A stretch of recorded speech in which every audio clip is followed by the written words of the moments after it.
Clips, clips.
Tonight at 11. Doom!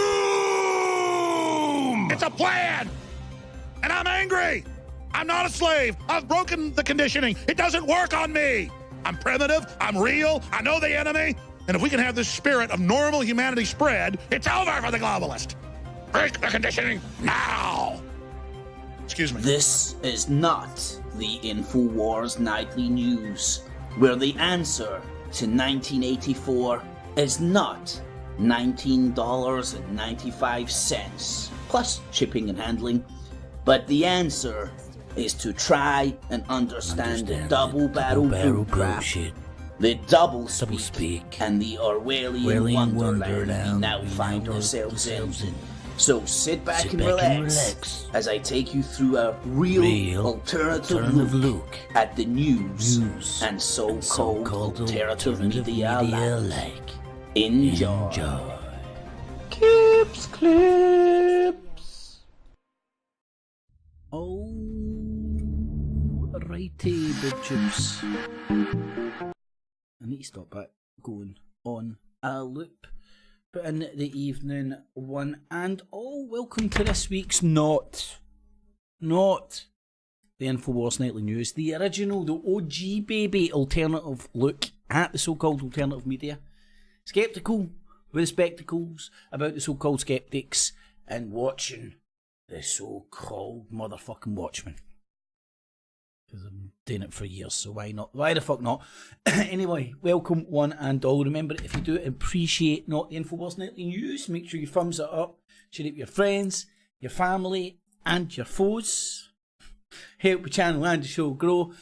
I rely on you guys and girls at home to do that. And remember, what I do here is Digital Basket. It's all available and accessible free of charge. I'm going to do such a good job, you'll find a value in what I do and use your spare change, not your life savings, in the Patreon and PayPal buttons down below. And a mega thanks to those who do. Thank you very much. If you do get a value from the show, thank you very much. We'll say hi to those in the chat and then get on with the show. So, James Monroe,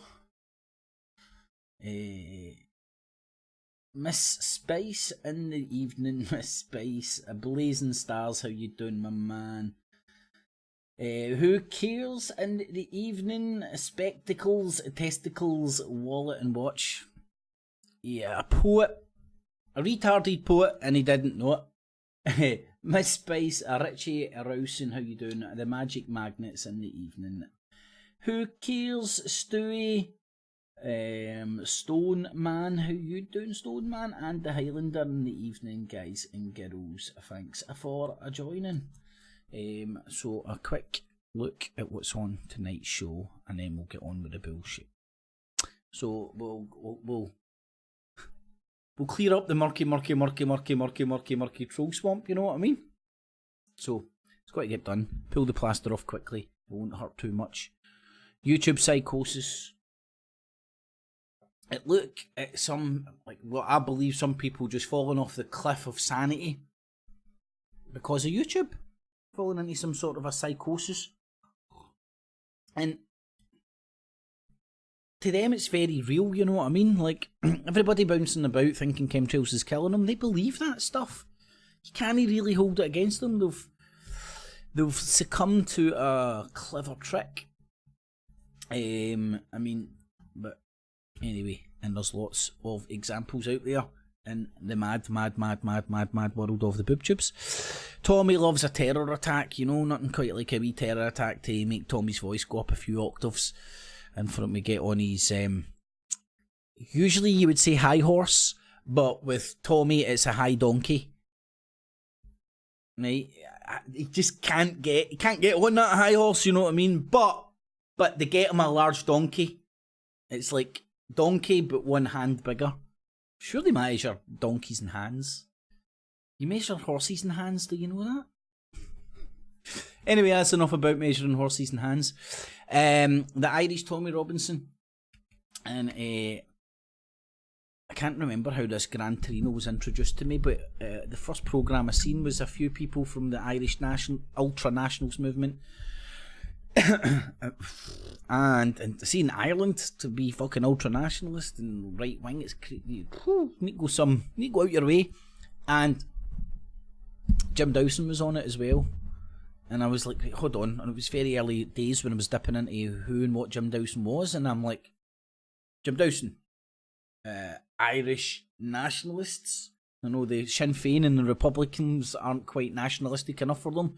You know, building an army and fighting the British. Having paramilitary forces ain't quite right-wing enough for them.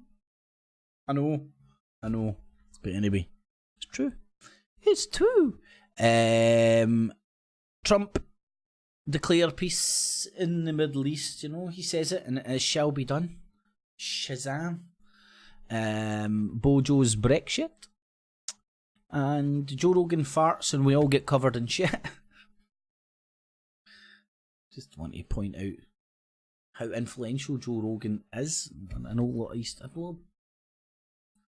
great and all, but it's just, to ignore that he's very influential, and you can't see how he actually influences the echo media of the YouTubes and alike. It's naive, I do believe. The fake left love Bernie, so that builds into my Joe Rogan Bernie Sanders conspiracy theory that people who love Trump and want Trump to win 2020, one of the techniques is to get people they may have influence over in the media to propagate Bernie Sanders to run against them, because Trump will beat Bernie Sanders all day long. And I believe, like let's say for example, now this is just a theory, but I think you'd find it to be true. If you were conducting the Trump 2020 campaign, you would run the figures, you know, you would run, like, let's call them football simulations. You would run the figures, Trump running against Bernie, Trump running against Hillary, Trump running against X, Y, and Z, whoever else may or may not be thrown in the mix. I'm not 100% sure yet. And they would have came up with, like, right, okay, we're more likely to, in the, what do they call it, the college system over in America, the way that Trump won the last time. Hillary won the popular vote, but Trump won the college election system, electoral system. So they would have ran the numbers through that, and who would win what, and where states, and the floating states, and all that jazz. And they came up with Bernie Sanders being number uno that Trump wants to run against.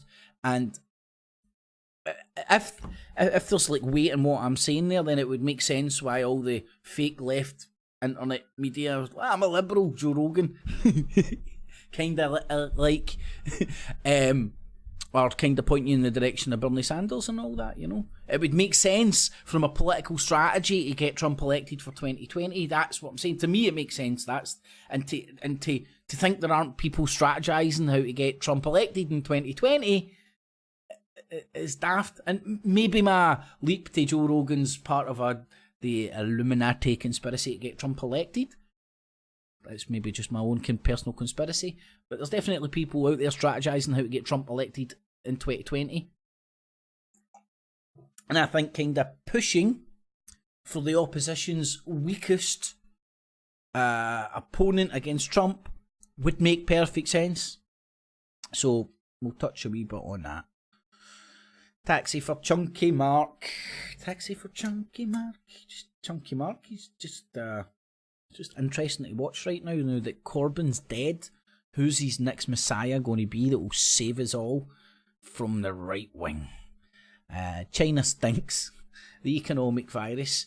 Right, and I know everybody focuses on like the conspiracy around the propagation of the virus, where that didn't come from. And believe now there's actually the conspiracy doing the rounds that 5G started this. But anyway, regardless of whether Donald Trump went over there and started personally injecting Chinamen with this fucking virus, regardless if that happened, and it's a strong possibility, maybe can you implant viruses through Twitter? If you could, Donald Trump would do it. But it's definitely getting used. If you were in a trade war or currency war with China, which the West stroke America is right now, you would be a fool not to take advantage of this to hurt them economically. And the hyping up of all these things, you know, there's plenty of examples out there in the tried and tested, in my journey through the conspiracy world, from chicken flu, bird flu, Ebola. Was there one that was being talked about, which I forget about, SARS or something as well? You know, there's been a million and one different sort of a doomsday apocalyptic diseases doing the rounds. And when you go and try and study the hard facts of it, typically these diseases go after, I'm not saying it's good, right? But typically these diseases, because they're genetically engineered by the deep state Illuminati, go after the old and weak. You know, the people that were kind of getting killed off with the flu and all that anyway. And I'm not saying it's good or we shouldn't do anything about it or we shouldn't fight it or any of that jazz. Just to get some perspective here. Well, there's quite a lot of China people fucking dying, but they've got a big country. And I think the death's at 400. Let's hope we can manage to quarantine that shite and then get a new vaccine. Woohoo! Always room for more vaccinations. But anyway, I think it's blatantly obvious. It's getting used to damage China economically. Foxconn and all, Foxconn, did I get it right in the first?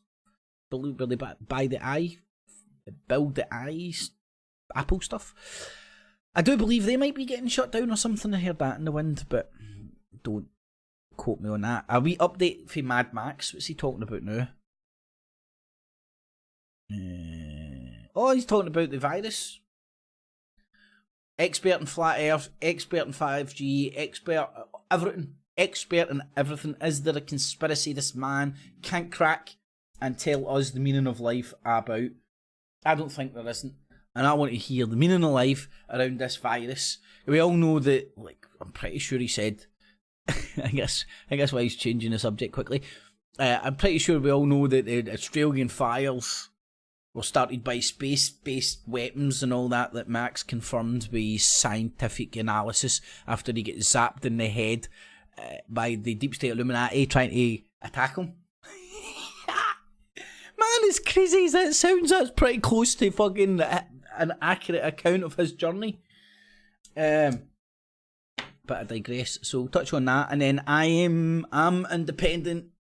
Luke Rudowski.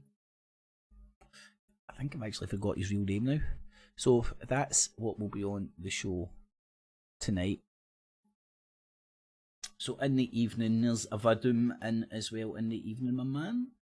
Caroline, Who Cares, The Blazing Stars, Miss Spice, Canel, Stewie, Jodie in the evening. Jodie, guys and girls, thanks for joining. Stone Man, Richie's in the house as well. So in the evening, one and all.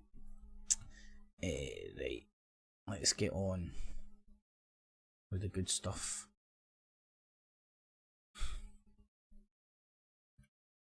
Right, so let's see. Video's private. Let's see, what one was that? Can't even remember now. More people having to go to the police and stuff because of the fucking behaviour of some of these assholes, man. It's unbelievable. And I don't know. It speaks for itself, you know. Just as I said, it's the murky troll swamp. You don't want to even fucking get involved because you'll just get covered in shite. And it's just by some sick, twisted, weirdo losers who have nothing better to do with their lives. Unfortunately. But anyway, so right now, believe it or not, somehow, some way, this all evolves around Brian Harvey, which I'll try and explain by doing a kind of timeline along these slides, because somebody was asking for a timeline the other day. I think it was Richie actually, so I'll kindly do that. Now somehow, some way, this is wrapped around some like sort of a wee community flow destroyer building to investigate Brian Harvey. Well, swapping secret fucking folders on people and all that, but I'll show you that in a wee second, right? So Brian Harvey and Ian Puddock feud is over. Great. Who knows what's going on? I don't. Another video made private, right? I told you, murky troll swamp. Another whatever happened has to get reported to the police. God only knows what's going on, you know? Fuck knows. Has been terminated, right? Now, Heather last week was trying to, like, I had to shut my channel. She's on her channel, telling you how she has to shut her channel down, right? Unbelievable, right? Because of the trolls and stuff. Well, going on to say how good Mouse and Sparkle are. Good, well-hearted, American Psycho, well-hearted people, you know what I mean? Right, so either she's naive to what they're doing, or she's fully aware of what they're doing. Who knows? It's a murky troll swamp. With a big bunch of fucking sad sack trolls. But I'll give you one example. This isn't actually in the timelines, right? Let's see. Now, see all these channels here, pretty much most of them.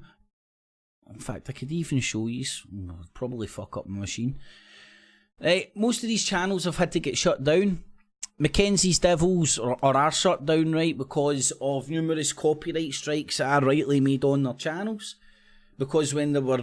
Now, look at the names. Mackenzie, Mousy, Sparkle, Sparkle and the Mouse, right? The daughter, father and brother Adam's family troll fucking gang. Right? And it was these cretins, and for what reason I do not know, right? Because I talked about Brian Harvey, because I went into a chat room and said, Brian Harvey, I'm not Flow Destroyer, I'm Kips Clips, because somebody told me Brian Harvey got me and Flow mixed up. They then started bombarding me with fucking insults and started trolling me after I traded insults back with them. And in the hindsight, finding out who these people are, knowing that it's a fucking a junkie lobotomised da. Right, that's what happens when fucking junkies who've had lobotomies have children. And he's fucking Mousy and fucking Fat Sparkle daughter and son. It makes sense that they would have jumped all over me and trolled me the way they've been trolling other people after I traded insults with their fat fucking daughter and sister, Lady Sparkle. At the time it didn't make sense, you know, because it's a murky troll swamp, and they used to rely on the anonymity of the fucking internet to try and do their worst to people, and they're vicious, disgusting little fucking cretins who's going to get some real life consequences because of their reactions. I can't wait to see the blood drain away from their faces.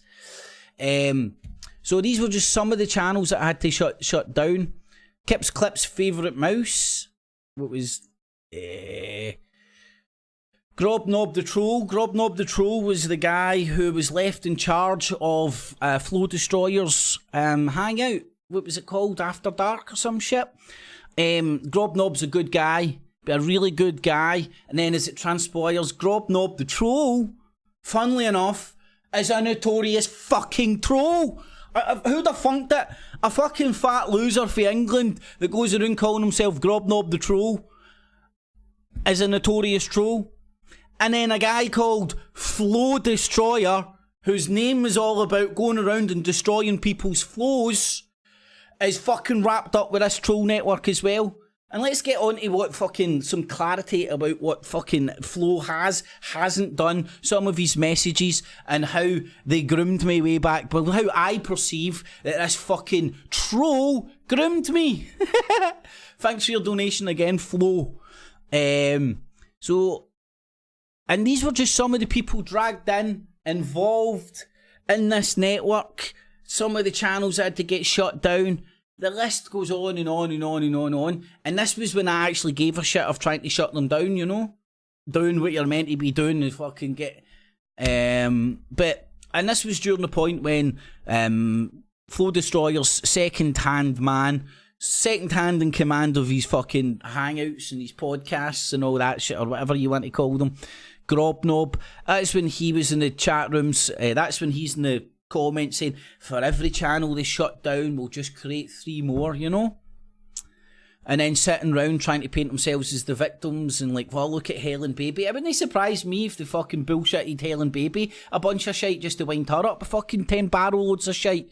Really wouldn't surprise me. She comes across as a bit of a simpleton, easy to fucking wind up, you know? So it wouldn't surprise me, but there's no way of knowing where these scum fucks. Unless you go and chat on their doors, ask them face to face, maybe you'll get some answers. And I'll reply to email requests and all that as and when I can, man. Try and leave it for condensed periods and then move on, you know what I mean? So, right, that was the Helen bit. So there's another channel getting terminated. There's some of the channels that I've had to terminate over the time. Another one in private for whatever reason. Right, you're done. That was another one in private. Here's another one that was targeted by the network, and this was done by Flow when I was in some of their hangouts and stuff, and they're talking about Titus Frost and passing round like him back to black and all these people passing me fucking clips telling me how stupid they were and all that, hoping they would put their shit on my show.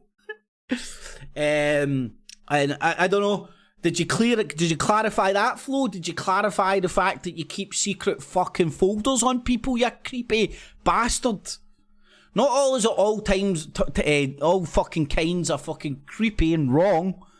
If some cunt got a hold of your name and address and could prove that you're sitting there collecting files on people, they could sue the ass off you, you fucking dumb fuck. See when big corporations like Facebook and all that, data's became a very, very, very important commodity, and legislation's coming in left, right and centre over that shit. And see little windy licking fucking networks sitting at home keeping secret fucking folders on people of every fucking thing they've done online ever.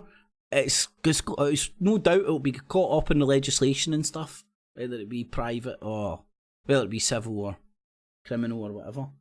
Now, put this in the real world, right? Imagine there was somebody on your street who chapped your door one day and went, I've got a secret file on this guy. See that guy that said boo to you 5 years ago? Aye, that guy. He's not said anything to me recently. I've like, he said boo to you 5 years ago. Here's a wee file that I've got on him. Everything he's been doing. Here's pictures of his family. Here's his Facebook. Here's his names. Here's his addresses. Here's everything he's linked to. Here's everything he's been doing. We've been keeping an eye on him, me and my community.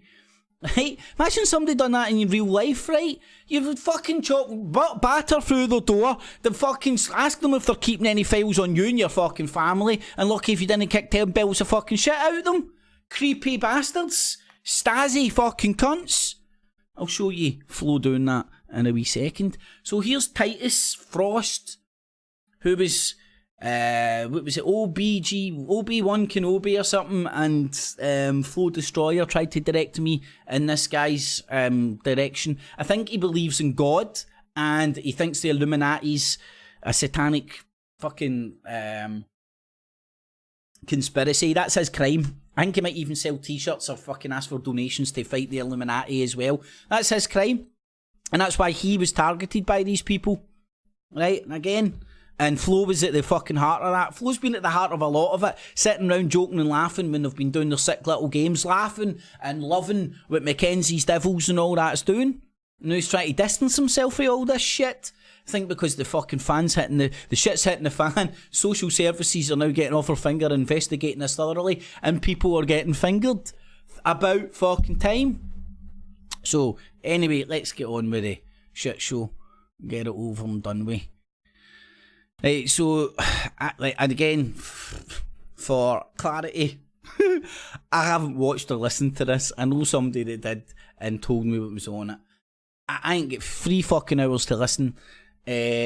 So, this is me just shooting for the hip. But there's the details if you want to go on and hear that. But I can clear up from my side exactly what happened and how I came to my conclusions. And that's all I can do. And that's all I'm going to do. So what else have we got here? Hey, here's somebody else wrapped up in it now, getting fucking phone calls and all that, now trying to investigate fucking phone numbers, and it's just one big, massive shit show. Again, it somehow, and I will show you this in 1 wee second, somehow weirdly evolves around Brian Harvey. Brian Harvey, Hampstead, and Sabine McNeil. Seems to just gravitate all around these people. Oh, no, sorry, and fucking, what's his fucking name, man? The flag man, Andy Devine. And Andy Devine. And what he is doing or isn't doing.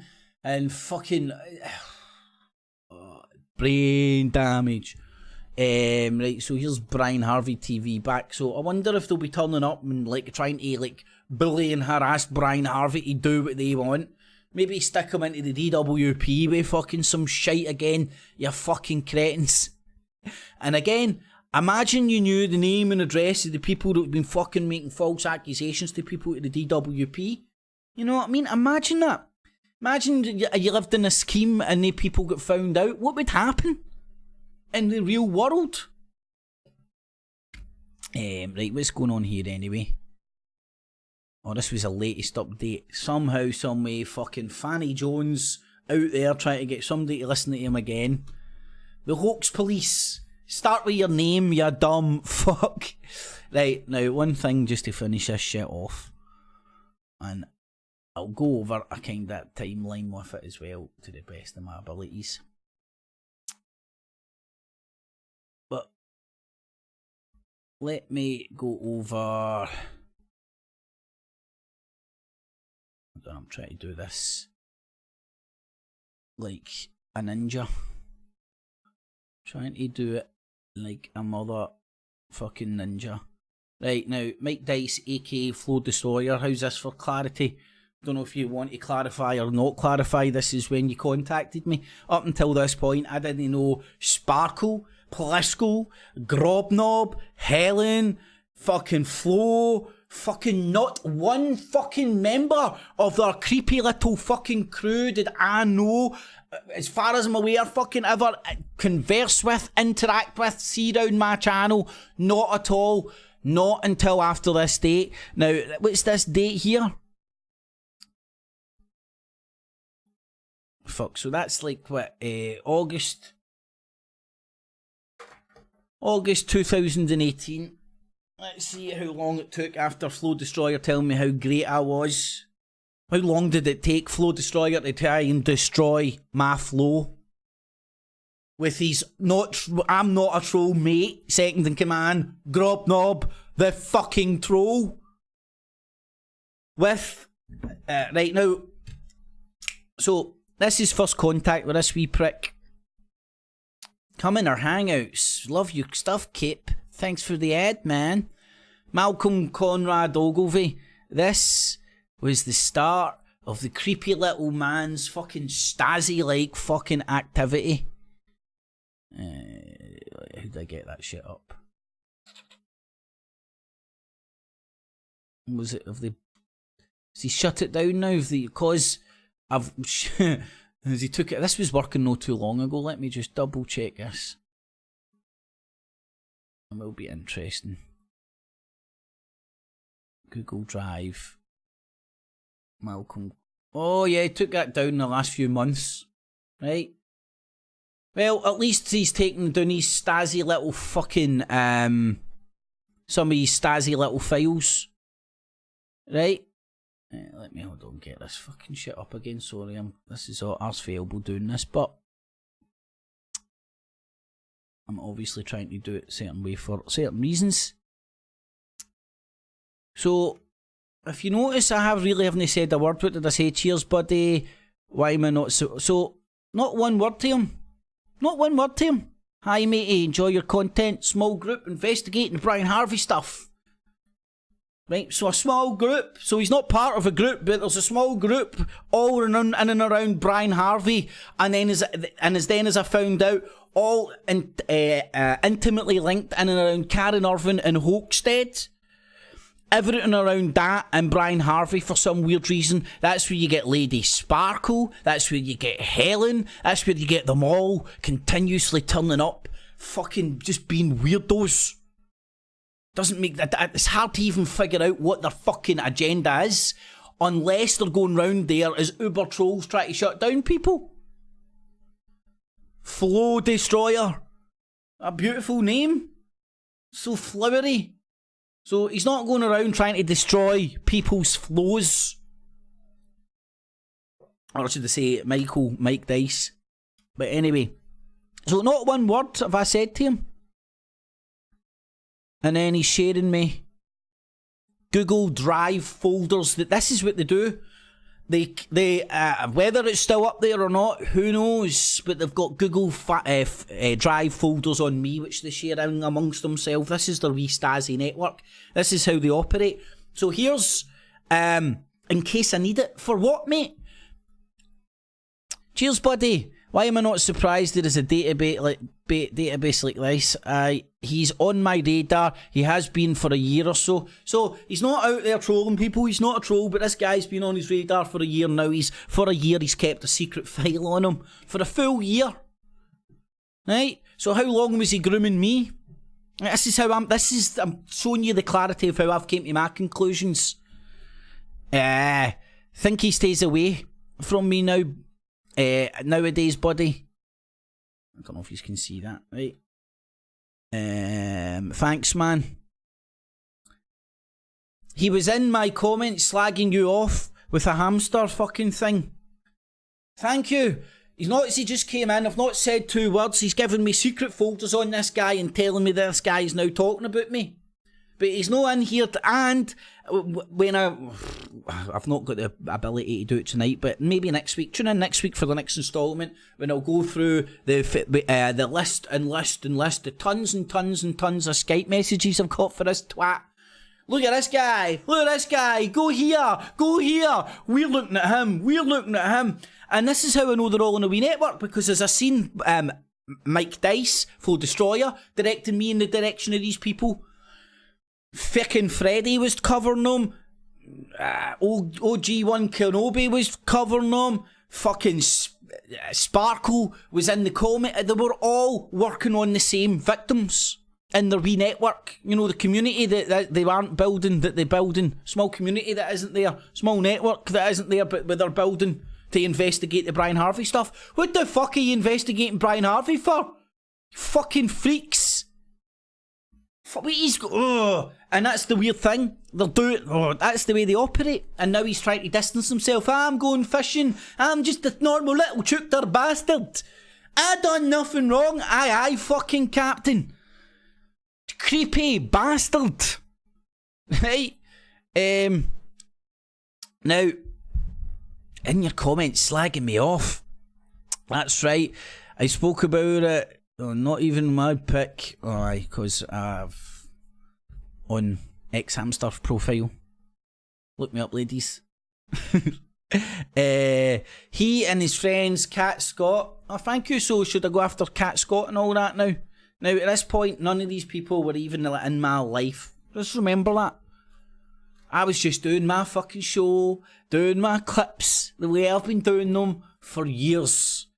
Until somebody who wants to destroy flows, who've named themselves Flow Destroyer, who hangs around with a big bunch of notorious online fucking trolls, call themselves devils to gaslight fucking Christians who think the world's ran with Satanists. Right, now, let's get to the timeline. So in and around this point, when I've bounced into a few hangouts and all that, I've been privy to them sitting around and talking about what they're talking about. One of the things they're talking about is what they done to 007. And what Mackenzie's Devils, and Mackenzie's Devils is part of the fucking Plisco, Fat Sparkle, details below, Mouse, family fucking unit. Pretended, it was sick what they done to him. And they were all sitting around laughing and getting their jollies off and all that. And I was like, no, so what happened? What really happened was somebody... And what they done was sick. He got his possession stole, and I think it's in Tenerife, and they pretended it was them that was doing it, and they were watching them. Some creepy ass shit, isn't it? Some creepy ass shit. and little Flo, innocent fucking destroyer, I'm just going fishing, sitting round laughing and giggling and getting his rocks off. Just like they were literally talking about getting champagne out. I'm not even joking. Talking about getting champagne out when that Sabine McNeil got 20 years shoved out up her arse. Now in hindsight, after knowing what they done to individuals and the lengths they would go to gaslight and wind people up and drive them crazy, I now question how much that Sabine McNeil was driven to the edge of lunacy by these fuckers and acted like a complete retard that got her 20 years shoved up her arse. It's fucking disgusting. And if that is what's went on, there's my ultimate conspiracy, a Squadron 77, some deep state Illuminati fucking government conspiracy, trying to create fucking bands of trolls to act like the ultimate retards, to get fucking new legislation, a new precedent set that they can lock up fucking idiots for believing in satanic paedophile fucking conspiracies online. But anyway, that's just my deep state Illuminati conspiracy side talking. But for clarity, here it is here. My side of the comments as well. And pause it and read it all at your own leisure. My comments as well. I've got nothing to hide. This creepy bastard is pointed out to be a right creepy wee bastards. I've been investigating him for a year. I've got a secret file on him. I've been in contact with journalists. I'm doing this. I've got the heads up of the story here. One creepy little Stasi-like bastard who's now trying to fucking distance himself from all this. I'm not a troll. I just keep secret files on people and go around and investigate people for years online because they said something I didn't like. I'm not a troll. Here, leave my show over to my best friend. What's his name? I'm not the troll, but I'm not a troll. Anyway, so next week's instalment will be Fanny Bones, the hoax police guy who can't even tell you his real name, and Flo Destroyer's Skype messages. I'll dig them out. And I'll show you how when this whole group first touched base with me, it was like, oh, look at him, look at them, Kip. You know, trying to get them to focus on people they wanted me to on their show. It got my back up, to be quite honest, and I deliberately just didn't fucking go to any of the links. But I thought it was no more innocent than, look, here, look at this, look at that. As everything's panned out in hindsight, there are a bunch of creepy little fucking so-and-sos, every last one of them. Look at the way Fanny Bones is bouncing about fucking acting online. It's unfucking believable. Anyway, enough of those fun and games. Let's get on to something a wee bit more productive. Maybe one day I'll only need to cover a couple of slides on that. But again, I'd be disingenuous if I said I wasn't trying to keep... That's as much as up to speed as I am. That's as much time and effort as I can be arsed putting in. Right, now let's watch some loon balls. That's what you come here for. I watch the loon balls, so you don't have to, right? Let's go and look at some of the lunacy on YouTube. Now again, this is all about perspective. If you're Jim Dowson, anything that isn't fucking bouncing about saying the baby Jesus and humping a Bible is satanic, right? Just like this cock-nosed mental midget who somehow, some way, by the power of YouTube's became like a philosopher. He believes he's a philosopher. He speaks about philosophy. Is this deep state Illuminati princess satanic? It says that in their video, Rihanna. Behind her it says Illuminati. Anyway, let's get on with Cocknose because I'm sure he'll educate us into the world of why everybody's a Satanist. Rocking Philosophy Unscripted. Please like, share, subscribe, click the bell for all notifications, do the same on BitChute, subscribe to my newsletter, and donations are always appreciated via the links provided in the description. The topic for this video is Billie Eilish's satanic image, messaging, Don't and forget music. to hop up and Satanists down on one leg. predicted that this would be the satanic century, and judging by the growing popularity of Billie Eilish, as well as the wider culture, which is increasingly satanic, it would seem that this is an accurate prediction. Billie Eilish is the new darling of the music world, and she is a classic example of how younger artists replace older artists. So the older artists are pushed aside, and then artists like... I don't know about you, man, but this is just an amazing it's just an amazing analysis, you know, like this new artist who's doing well. It's now an example of how the world's satanic and how new artists replace old artists and how they're all satanic. And basically, if you're satanic, you'll do well. And if you're a Bible basher, because everybody loves Bible bashing fucking pop princesses, you know what I mean? I don't know about you, but when you were growing up as a teenager, do you want to fucking knock one out of fucking Britney Spears? Or your local gospel choir? Come on, fuck brains are fuck nose of Britain, no brains of Britain. All his this cunt's brains are in his nose. Hold on, I do believe I do have some forensic analysis on this guy. It is just unfucking believable. Shh. You would never know it was him. That's how he votes twice, by the way. That's how he votes twice. Billie Eilish then replaced them. This explains Taylor Swift's desperate and growing woke. God almighty, right. I'm not going to fucking listen to any more of this mumble jumbo. It reminds me of Mark Dice about 8 years ago, when it was a Wikipedia fact, thanks to me, for at least 2 months, that Mark Dice was a New World Order fashion reporter. I put it on his wiki and it stayed there for 2 months. Till I said it on the radio and it got took off. Bastard. But for 2 months it was a wiki fact that Mark Dice was a New World Order fashion reporter, because he would tell you how bad the New World Order is, how satanic it is, a bit like Cocknose here, how bad it is, and look at this, and then then just focus all his attention on the Illuminati satanic rituals that otherwise you might not have actually even seen or been privy to. But now, even if you were a Bible bashing Christian in here just to fucking say how good the baby Jesus was, now you're exposed to all the satanic stuff. Now the Illuminati's inside your mind. Ooh, see how it works? Anyway, let's get on. I'm sure the Super Bowl will be a nice Christian event this year.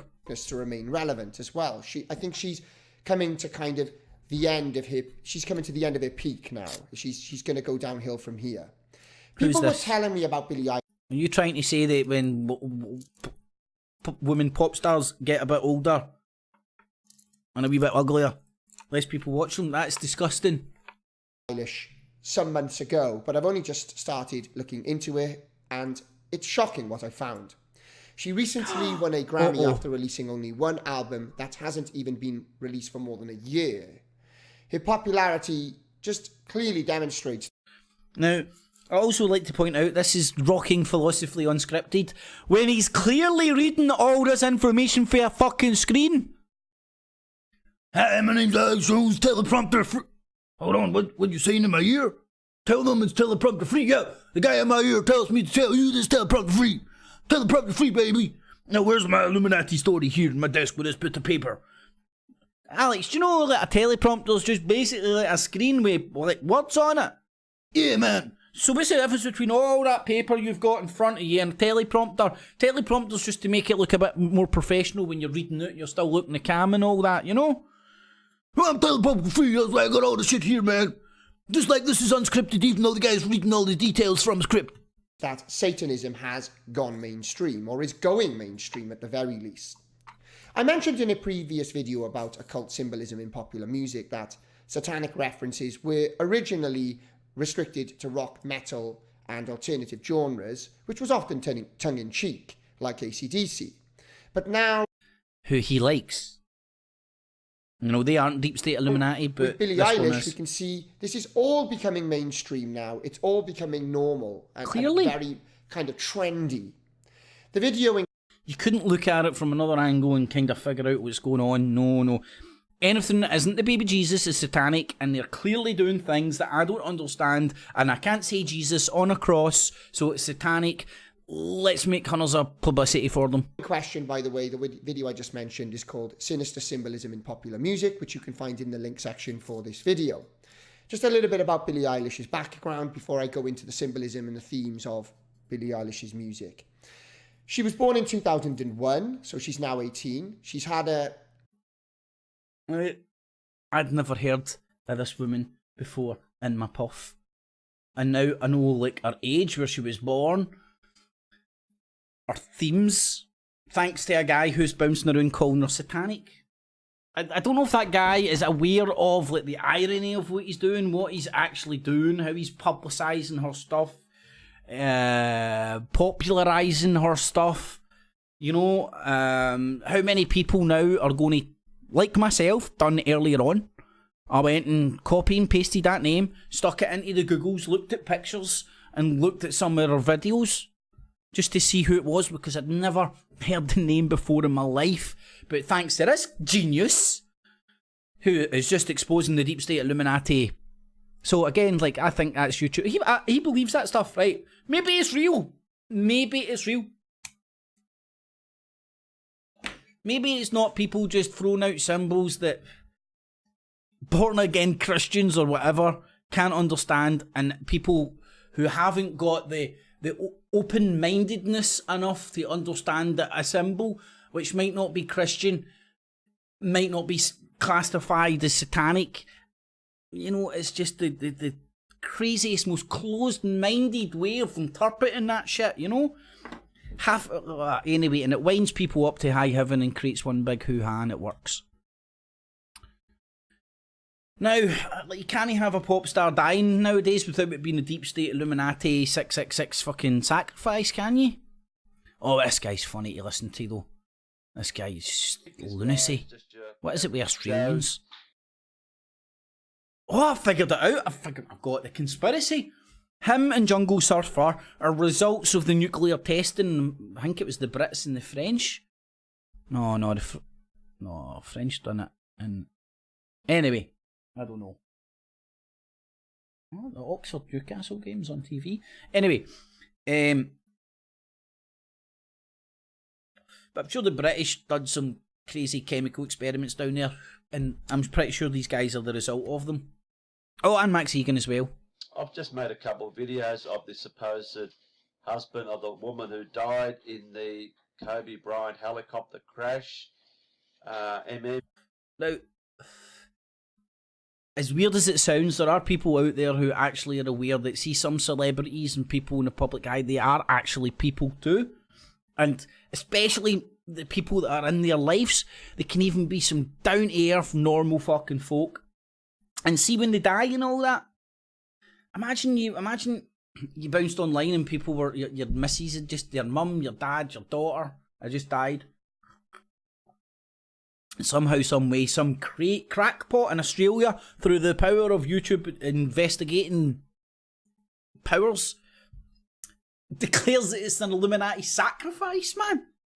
And then it's out there on YouTube, getting millions of hits, and the kin, the babies, the brothers, all the brothers, family, so on and so forth, grown up, might even stumble across that shite. They might go, oh, you know what, my uncle was a fucking great ball player, I'm going to go and watch some of his shit on YouTube. Boom, stick it in.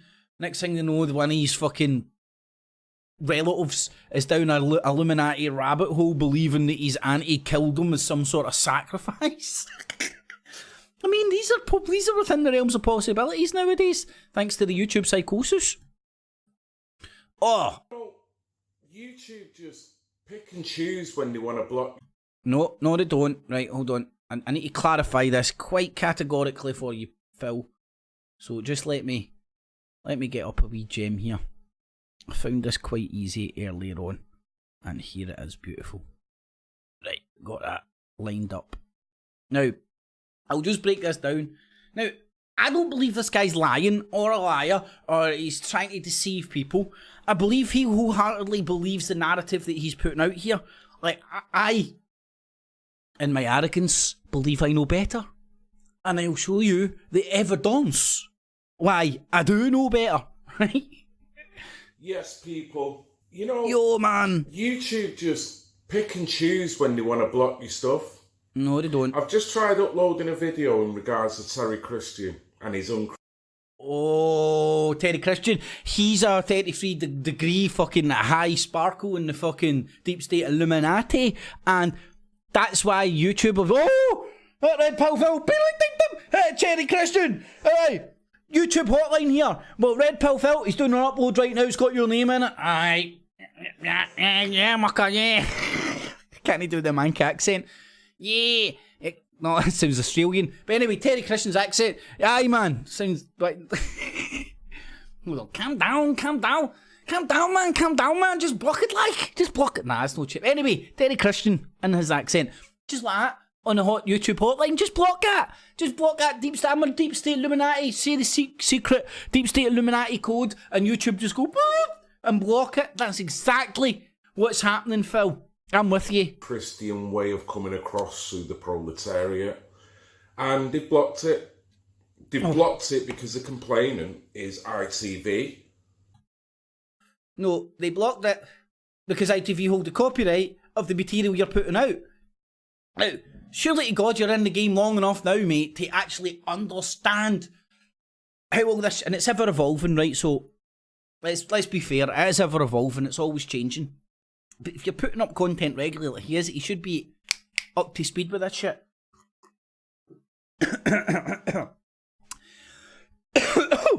Since YouTube has cracked down on all the copyright stuff and all that, a lot of it's done by algorithms. So ITV will upload stuff that from their, what do you call it, library to YouTube. YouTube will put it on their servers, and then when people upload stuff, they'll cross-reference the digital signature, and if there's any bits that appear to be of the stuff on YouTube servers that's copyrighted, it will create an automatic flag like this one. Now, Red Pill Phil here is talking about ITV. The reason I know this is because not too long ago, I got the exact same email. But, obviously, I'm Kips Clips, so it was great news for me. Like, Red Pill Phil, some crazy mad fucking conspiracy. The Deep State Illuminati YouTube hotline blocking Terry Christian content again. Can't be having that. Hold on.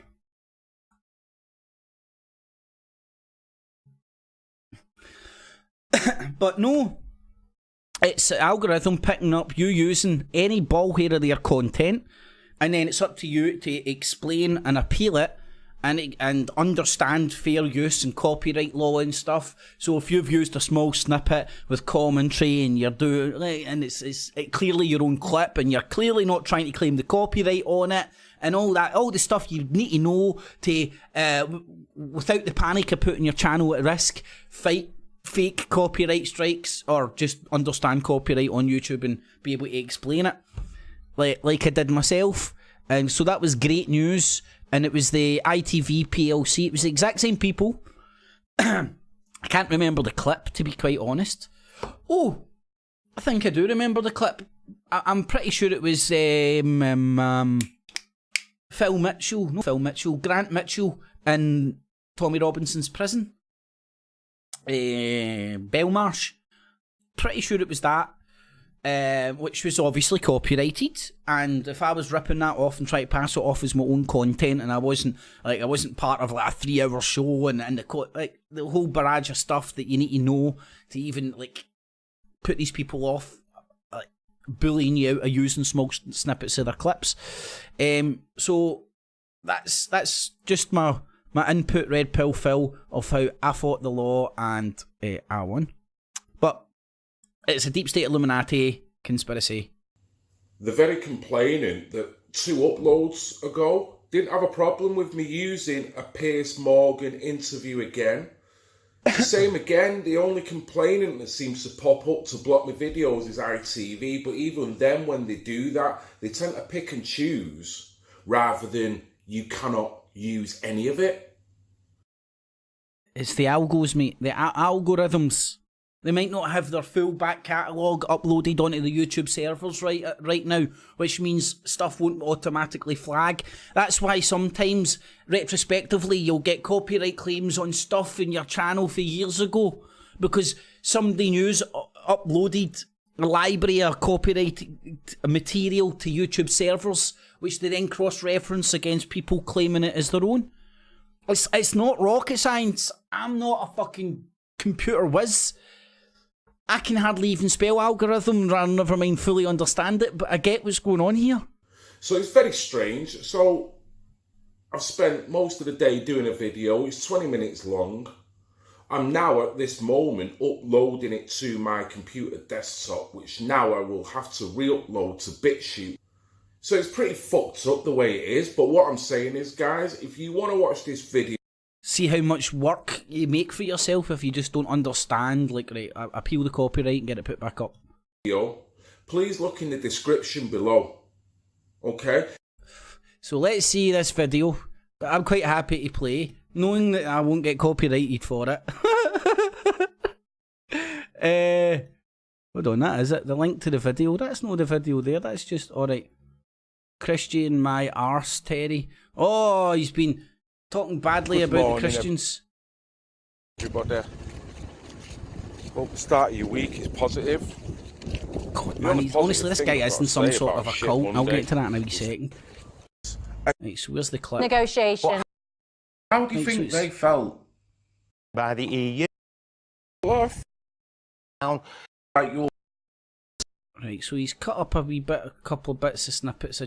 Right, Red Pill Phil. Go and watch a YouTube video. Go into Thunderfoot. What's Thunderfoot? Go into Thunderfoot's channel and watch his copyrighted shit, and you'll get he puts it in layman's terms that you might understand, and get it reinstated in YouTube, because it appears to me you're not breaking any copyright law. All you've done is set off ITV's algos, YouTube's automatic algos, because you're using direct footage, which is digitally exactly the same as the master footage, and interspliced your own head and stuff.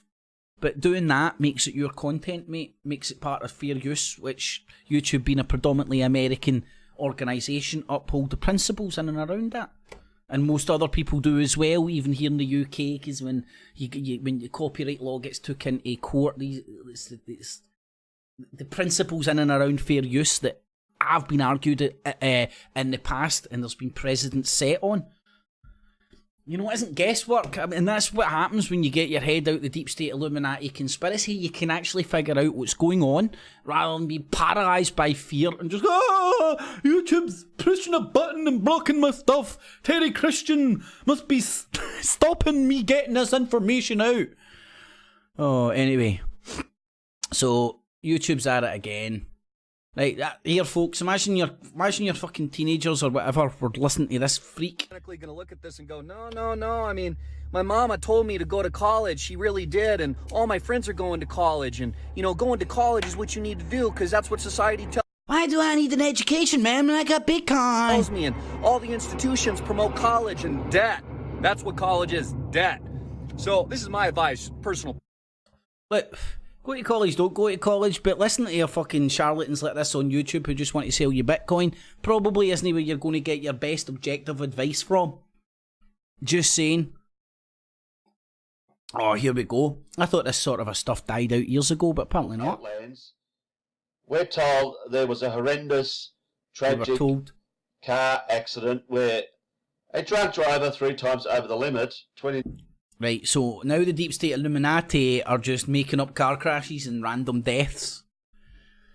Now, I believe this guy believes this. Right, so it's some sort of a psychosis because he's like created a fucking parallel universe which doesn't exist, where these victims of a fucking car crash or something are like actors. Right, there's thousands of people like this online.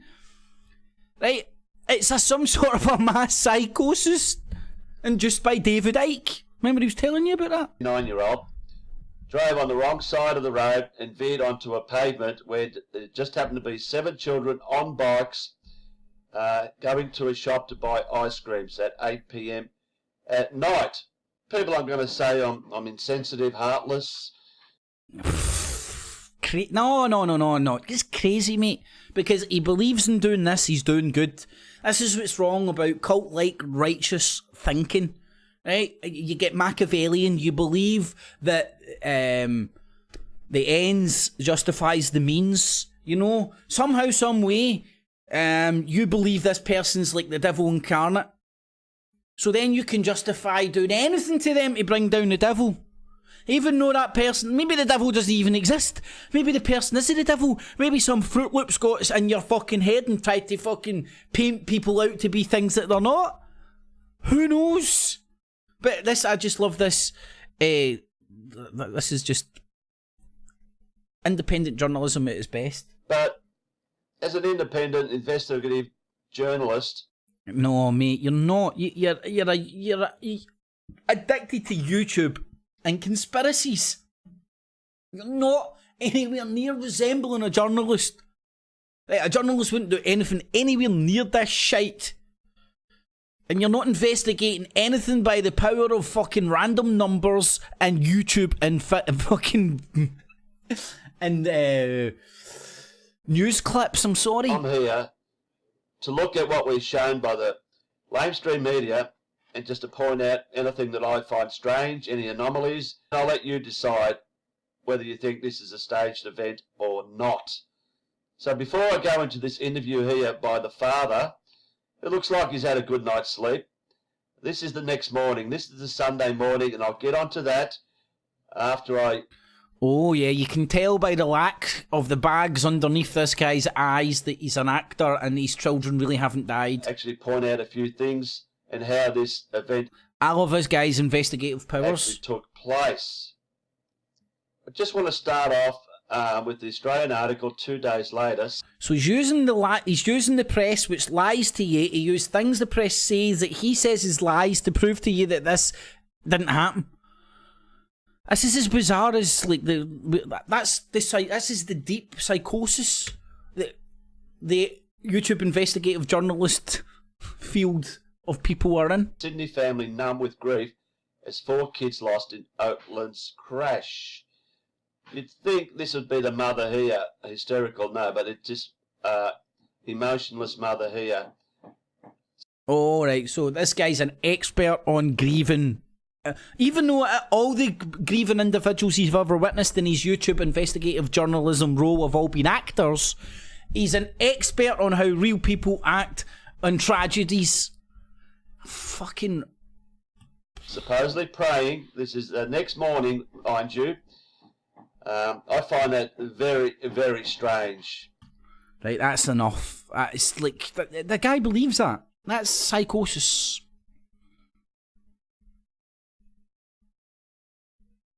What's this? Alright, this was the guy that was saving you from Fukushima. And when you couldn't really persuade you that Fukushima was going to kill you, and now looks like he's moved on to the coronavirus. I don't know. I just remember watching this guy years ago when it was just Fukushima fear, doom, lies. Pretending to be a scientist and all fucking sorts of shady science and all that just to propagate fear. It's disgusting, man. The world that we live in, but you couldn't figure out. You couldn't figure out the deep state Illuminati was in charge. 665. 665. Go ahead, sir. I'm gonna go 666. This is a call for an uprising. Welcome to today's show. Huh? I mean, somebody posted this on my website at callforuprising.com. So I want to thank that person, and obviously I want to recommend everybody go over there, check out the website. This is what happens when some crazy-ass religion, can be any crazy-ass religion, replaces your sense of humour. You're no longer able to grasp comedy. I mean, like, good example would be Muslims around fucking all the drawing Allah shit and all that stuff. Is Allah or Muhammad? Are they different? I don't know. Right? And here we have the Christian version as well, when somebody's joking and giggling about it for a TV show. This is an advert for a TV show. I don't even know what the TV show is. Something maybe to do with demons or something. I don't know. I don't care. And this guy's... I don't believe this guy's this stupid. Maybe he is. Who knows? Become a subscriber, $2.99 a month. You could share information like this. But I mean, this just shows the bizarre time that we're living in. How they do stuff like this. And look, this isn't what you think. This is actually to promote a television show, but just so bizarre, right? Like this. No, it's not bizarre. It's bizarre to you, or you're trying to portray it as bizarre for fucking hits and clicks. And I believe it to be the latter. Normalizing of, 666 and demons and all this other. The normalising of 666. Please, a call for the uprising. Tell me where that fucking number comes from. Hey, answers on a postcard. The fucking Bible. The fucking book this guy puts on some sort of a fucking pedestal like the pussy. And yet, somehow, some way, even though the idea of a devil, the idea of demons, the idea of 666 comes from years of fear and doom porn for fucking religious idiots, somehow he thinks that's a sign that the fucking devil's real. No, mate, it's the fucking sign that fucking idiots like you have been peddling this piss for centuries. Hooga booga booga booga. 666. Shazam. Now, curry in fear and put your money in my collection plate. Anyway, YouTube psychosis, folks. Oh, here's some more psychosis. Several major franchises that have all gone woke recently. Now, stay tuned to this guy, because all of a sudden he'll be putting Brexit down, he'll be putting his love for Trump down, and he'll be focusing on all the national, ultra-national politics in Ireland. But we'll get on to that later. You may notice a particular pattern between all of them. On Star Trek Discovery, Michael Burnham is basically a glorified retcon. Redcon. I don't know what a redcon is. I can watch Star Trek. Star Trek. I think I did watch this. I get nothing more than the vibe of a TV show from it. Somehow, some way, people on YouTube can take TV shows and turn them into political conspiracies by the left. He's inserted into Spock's past, and apparently...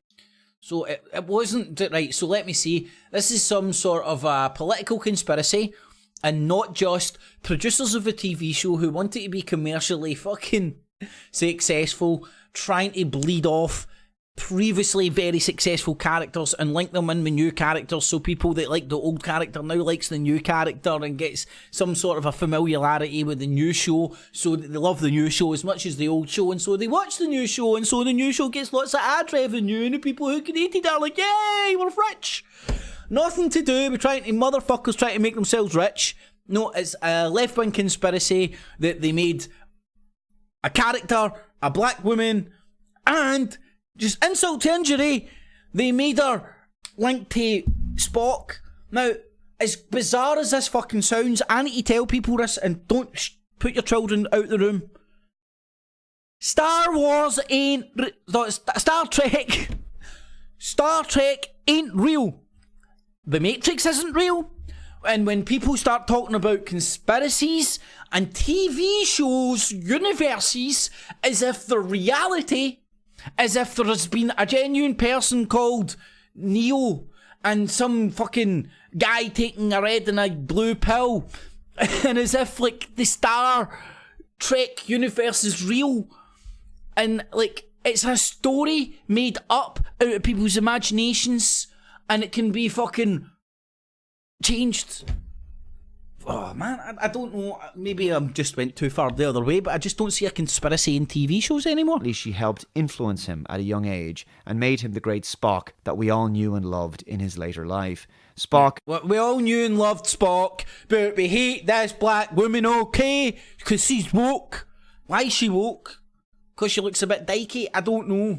Couldn't be great all on his own. He needed the help of Michael Burnham, and without her... he wouldn't have become the legend we saw in the original series and the films. John Connor was once the central figure of the Terminator franchise, almost...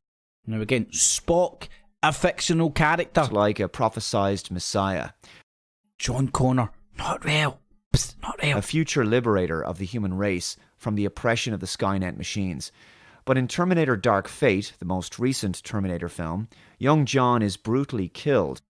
I watched this myself, right? And when I seen the storyline, you know what I was thinking? This is God's honest truth. It was like, all right, so again, what they're trying to do is take the success of Terminator 1 and 2, because they were massive fucking iconic movies, weren't they? and build on that. The reason they were building on it is the iconic characters of Terminator 1 and Terminator 2 were Arnold Schwarzenegger, John Connor, and Sarah Connor. Now, I don't think they could bring John Connor back because that actor's dead or something. I don't know. Is that actor still about? I don't know. I think if I remember right, when After Rails, God only knows if he's still acting and stuff. They managed to get Arnold Schwarzenegger back. They managed to get Sarah Connor back. And they couldn't get John Connor back, so killed him just to link him into the new storyline. It's unbelievable. And he's usurped in his role as saviour of humanity by a young woman of colour named Dani Ramos. Alright, so the theme here is that you're getting pissed off is all these stinky fucking brown coloured women coming up and doing better than the white men that they replaced. That's what it seems to be the theme. You seem to be triggered here by fictional stories, by fictional characters. And he calls the left social justice warriors that get triggered easy. I'm sorry, there's more YouTube psychosis around TV shows. Katy Perry. Katy Perry. I don't know. I didn't realise this was in Greek. Somebody told me to check out Russian vids. One came up the night. I didn't have a chance to check it out. And it did. Oh my god. This is brilliant, this, man. This kind of sums up a lot of people's journey through the truther industrial Hospital Porter's complex. pride and dignity stopped the New World Order. Welcome to Panwo TV. Just taking a quick look there at the Dreaming Spies of Oxford. Maybe my last chance to see them.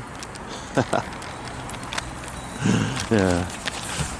Only kidding. Now I am being overly dramatic. Yes, I'm heading for London now, and as the late great AM used to say, let's fucking do this. Bring it on, coppers. Yeah, it's actually a beautiful day today. Blue sky, although the chemtrailing has started, as you can see. Now again, like, maybe I'm wrong, right? But my honest belief is I just think that's a crazy lunatic conspiracy flung out there that a lot of people fell for. But I don't hold it against that guy at all. I can sit here and snigger, right? Like a school kid. But I don't think he's a bad man for falling for a conspiracy that I fell for back in the day. And again, I'll repeat, who knows? He might be wrong. He might be right and I might be wrong. Maybe none of us are right. But I'm just off on my third trip to London in the space of a week. Now, I told you this was going to be a busy week for me, didn't I? First it was aliens, then it was Brexit, and now my third trip to London, just 5 days after my first one, is I'm going to be grilled by the police. That sounds like a normal week in the life of a truther. Monday? I'm trying to think of David Craig's song here. I was talking about aliens on Monday. Talking about Bigfoot on Tuesday. Talked about flat earth on Wednesday. Talked about Brexit on Thursday. Got arrested by the cops on Friday. I forgot David Craig's song, right? But something along those lines. Right? And that does sound like a day. Maybe it could be like a couple of years you would do that journey, you know. You'd start off at aliens. Then you would be at Brexit. And next thing you know, you'd be getting arrested because you've got your fucking knickers in the twist over some right-wing, left-wing politics. And all you did is want to find out if aliens were real. That's all you wanted to do. You wanted to figure out if Bigfoot was real. And if aliens were real and the government was like keeping alien bodies from us and all that shit. And next thing you know, you're out in the street with your camera on a fucking selfie stick, sticking it in the face of coppers shouting about Brexit. Then you're getting grilled by cops. And I just thought that was beautiful. A minute and 25 seconds in, and it sums up kind of like a lot of people's journeys through the fucking Truther Industrial Complex. Cool. And I thought that was quite funny. Anyway, so that was a wee bit of the YouTube psychosis. This is a continuation of that, really. But again, how many years are you going to hear the same stuff parroted relentlessly about the same crap, the same conclusions, the same conspiracies. Oh, look, this time is really the Illuminati's agenda is really unraveled in this Super Bowl. You know, and it's like they're creating the spectacle around this shit, which creates the magical energy around it, which creates the bigger spectacle, and they're just like buying into it. Like, people that are producing this stuff are fucking half playing with folk. Take the piss. Like, how can we Illuminati up the Super Bowl this year? Anyway, I don't know. I don't like American football, and I certainly don't tune into no fucking halftime show because people are saying it's If you've ever had this feeling that something was terrible. Yeah, you ever had this feeling? Well, you should take some laxatives. Clears that fucking Brexit all out. Information out there about how horrible or not so horrible the coronavirus is. What better way to spend your Sunday afternoon than with 65,326 other screaming, slobbering, droplet-emitting fans in what amounts to be an overpriced, glorified high school football game. So you don't go to the Super Bowl. Right, now this is the thing that really bamboozles me. It's like, again, the Mark Dice Illuminati New World Order fashion reporter thing. Slags off the New World Order, says it's so bad, but makes endless videos commenting on the Illuminati's fashion, what they're doing, their rituals, who they're trauma-based mind controlling this week. Now, if you don't like American football, don't go, don't watch it. Everyone's a winner. Go in gun-free zone in Miami, Florida. My God, imagine going and watching an American football game in a gun-free zone, man. Fucking crazy, man. It's like fucking World War VI out there, man. Because it's like World War VI, you better take your fucking AR-15 to an American football game. What could possibly go wrong, man? I mean, I can imagine a world where we defeat the New World Order, when we get total freedom, and I go to the Old Firm game in 2030, after we've defeated the New World Order.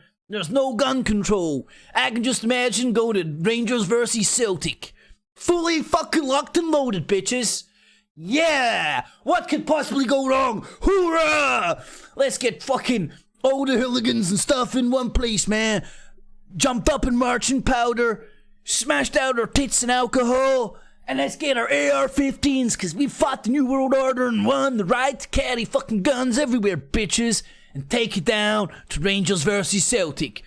There'll be 50,000 of them, 50,000 of us, all armed to the fucking teeth, man, with AR-15s, smashed out our fucking tits.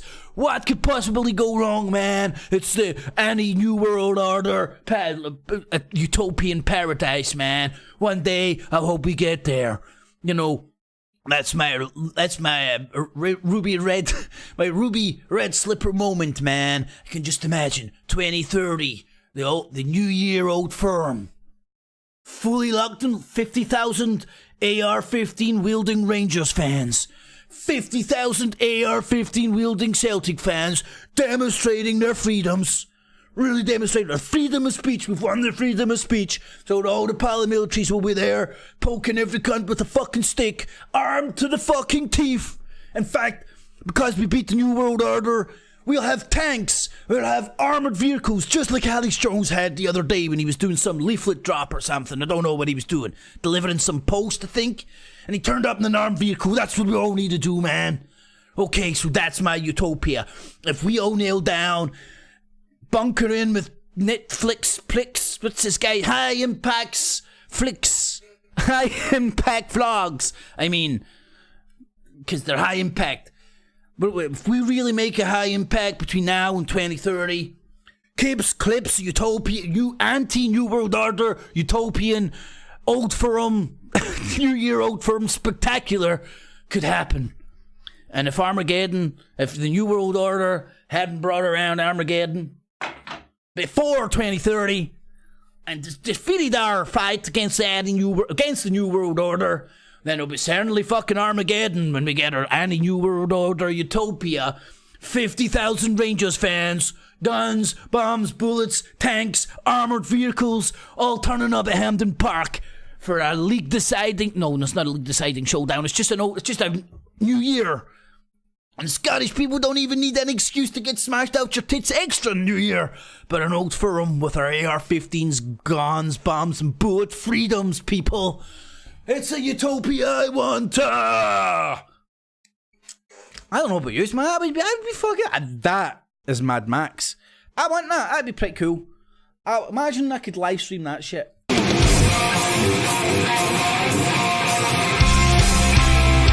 Okay, I guess this goes without saying, but every year people from all over the world...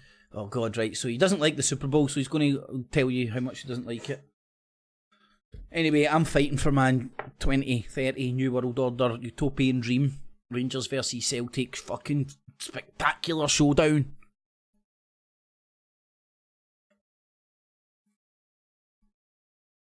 But not anymore. Not anymore, because this guy on YouTube's out there relentlessly watching pop videos telling you how they're satanic. Fighting the New World Order, one music video at a time. What could possibly go wrong? Hey, right, anyway, what's this? Super Bowl. Did they resurrect Michael Jackson for the Super Bowl? Dude, that is some Illuminati shit. You know, what a operation the Super Bowl halftime show has turned into. Now, in Break it down, 1993, baby. Michael Jackson became a performer at the Super Bowl. It was one of the first times they had a huge star. It got huge ratings. So from that point forward, the NFL went out of their way to bring in these huge artists. Now, the Michael... Oh, so this was the start of the Illuminati, not just the fact that it was a commercial success, and they wanted to repeat that commercial success and build on that commercial success so they can make more money in and around the football. No, deep state Illuminati. Jackson, when it's not filled with tons of symbolism, because for starters, they didn't have the technology then. They didn't have these stages with these, huge, these huge televisions. They didn't have the capability to do the light shows. They would kind of just do fireworks and things like that. Now, the Michael Jackson one in itself is creepy, with all the kids and stuff on stage after all the stuff that ended up happening after that. Oh, God. Michael Jackson being creepy, but it only happened at the Super Bowl, people. See, every other day of the week, he was a normal chimp fucking cuckoo rock star. Or pop star, whatever he was. God, man. But you couldn't figure out just what... Alright, so again, this is just like, some sort of that... Was he a basketball or baseball player? Basketball, I'm sure. Guy died, and everybody's... Again, it's maybe it is an Illuminati sacrifice. I just don't think so. So have you gotten your daily dose of good old-fashioned Edward Bernays-style propaganda? Well, tune in and I will fill you right up. Well, if you watched the Super Bowl 2020, then you... And if you haven't watched it, I'm going to break it down to make sure you watch it, even though I'm telling you it's Edward Bernays propaganda. So if you haven't seen the Edward Bernays propaganda, then tune in to me, because I don't like the Edward Bernays propaganda, although I watched the Edward Bernays propaganda, and now to point out to you the Edward Bernays propaganda. Makes perfect logical sense. And you also know that it was a raunchy halftime performance. What? There were tits and fanny on the stage? Who would have funked it? Here, breaking news, tits and fanny sell. With Shakira and J-Lo, two washed up old hags, barren women. I'm gonna kick them out of bed for there, fuck, man, chick. Prancing around as if they're still in their 20s. Is this guy a homosexual? Shaking it to songs they produced decades ago that are no longer really even played on the radio. And how would you know, mate? Because I thought you turned off all the New World Order media, but it sounds like you still listen to MSN to me. That's probably the mistake you're making. And everybody praised them. And they wouldn't be praising them, though, if it wasn't for their age. This idea that... old women still look good. I know, fucking ridiculous. That is some deep state Illuminati stuff there. Right, 5G's going to kill you folks. But there may be different ways of looking at it.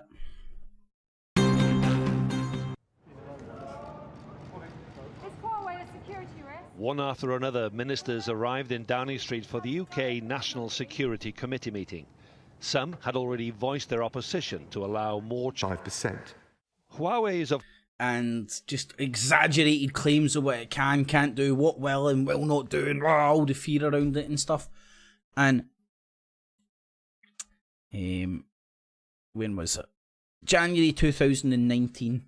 Over a year ago, the great 5G fear campaign, any economic or geopolitical reasons for the fear, right? And now Max Egan's just went mental. And he was one of, for me, to the best of my recollection, he was ground zero when it came to peddling of all the 5G fear within the truth movement. And it was not long after he came back from an Acapulco, yet again, that he started all these new revelations. And then before you knew it, UK column, Alex Jones were pulling fucking shells with white coats out their arse to point at diagrams people didn't quite understand and go, ooh, and make everybody shit in their pants about 5G. And why? I think it's blatantly obvious now that the Five Eyes, which, well, if you don't know what the Five Eyes is, Google that. And my best synopsis of it is it was the coming together of intelligence agencies from, like, let's just say the old British Empire plus America elements, and the economic bloc that represents. And it makes perfect sense that why the UK column and their disinformation fucking entities, echo chambers, would put out this piss, being that the UK column is inherently linked with all the lords and old guard of the British establishment, although they appear to be fighting the man. If you scratch beneath the surface of them, they're actually fucking, all the money traces back to lords and fucking ladies. Anyway, so this argument that people in Britain will be aware that's getting played out in British internal politics just now is happening worldwide right now, with everybody clamouring for the 5G infrastructure in America and the Five Eyes pushing back because they're scared that China's got all this infrastructure ready to go like that. China could roll out 5G in every corner of the fucking globe tomorrow. They're sitting there just waiting for the green light. And the Five Eyes don't want China to do this. So, what's happening here in the UK is just a fractal of what's happening in the world as a whole. The 5G fear pushed on a lot of the truther community through the truther industrial complex in and around the 5G. This is where it's coming from, I do believe. And again, here is my evidence for believing my crazy Meanwhile, conspiracy. Britain has defied the US by approving the participation of Chinese tech giant Huawei. Or have they? You know, are Brits coming and like, okay, China, every country else knock China back. We'll take China's technology. China, give us your technology. 2-3 months later, back engineered, like, up China, boot, get out. Thank you for all your 5G shit. We've back engineered it and we're now going to roll it out ourselves. Woo! Round ye, Chiners. You know, is that maybe what's happening here? Is that what maybe Trump and fucking Bobo Johnson are fucking, they're 9-dimensional checkers? No. 9-dimensional twister, baby. That's what they're playing. Al The Jazeera US Secretary of State talking about the lobbied cyber Britain once threat of again Huawei for and 5G.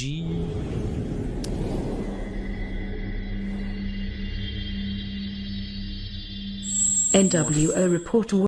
Tony, I must ask you, Australia has very close business links with China, and yet Australia made a decision that Huawei would not be part of your digital or cyber infrastructure. And there's no sign of that changing.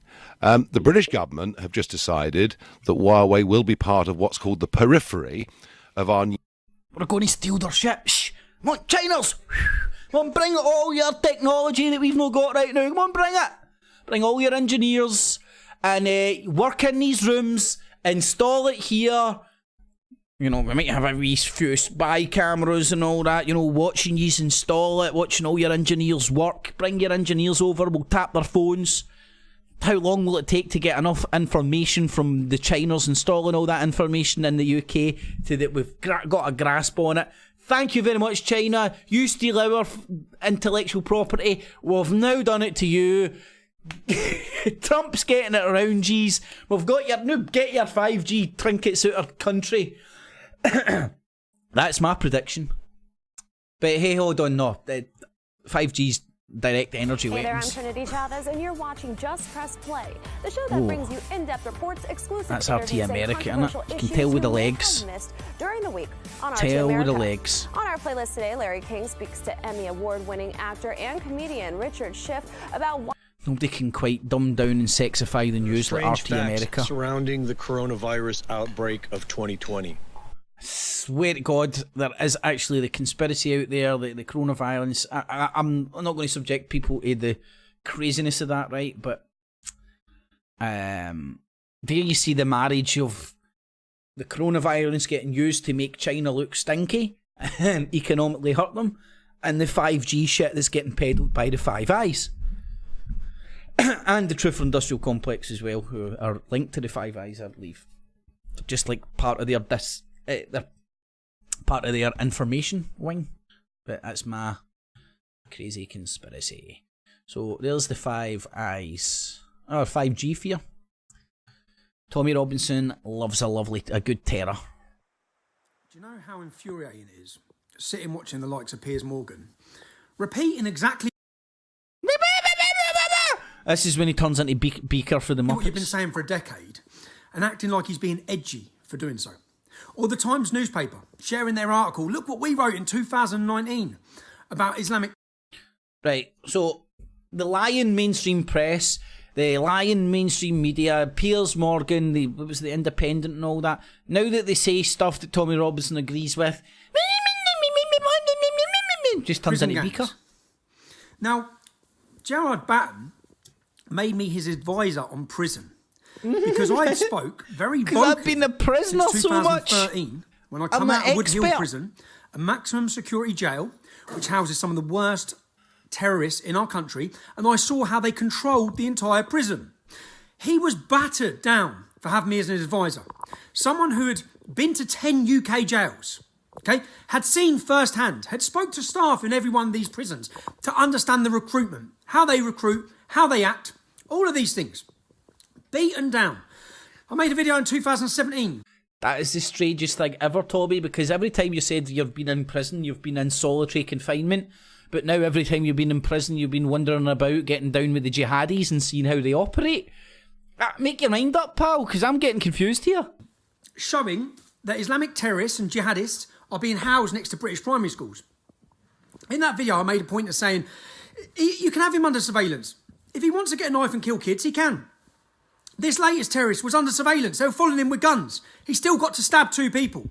Why has he been released? Why? Why has he been released? Do you know there's 800 other live investigations now? I saw Piers Morgan talking about how much does it cost. Well, hello, mate. We've been banging our heads against the wall about that. For the last decade, 32 people to monitor one jihadi. We've got 3,000 being monitored every day. That's a cost of £9 billion a year. £9 billion, you're going about the NHS and money. Get rid of these jihadis. Fuck hospitals. Fucking go after the brown man. Get them off our street. Why are we waiting for them to kill and murder us continually? There's 800 live terror investigations now. 16 Islamic terrorist attacks have been stopped since 2017. 3 successful Islamic terrorist... Tape up your windies, people. It's getting fucking... attacks since November. Yet you know what they've done? You have censored and got rid of all the people that talk about it. Our biggest concern... Liverpool were 0-0. Wonder if Klopp turned up. And has been about all the hate. You've just deleted Katie Hopkins for what? For a few truthful tweets about Stormzy, who's a homophobic bigot anyway.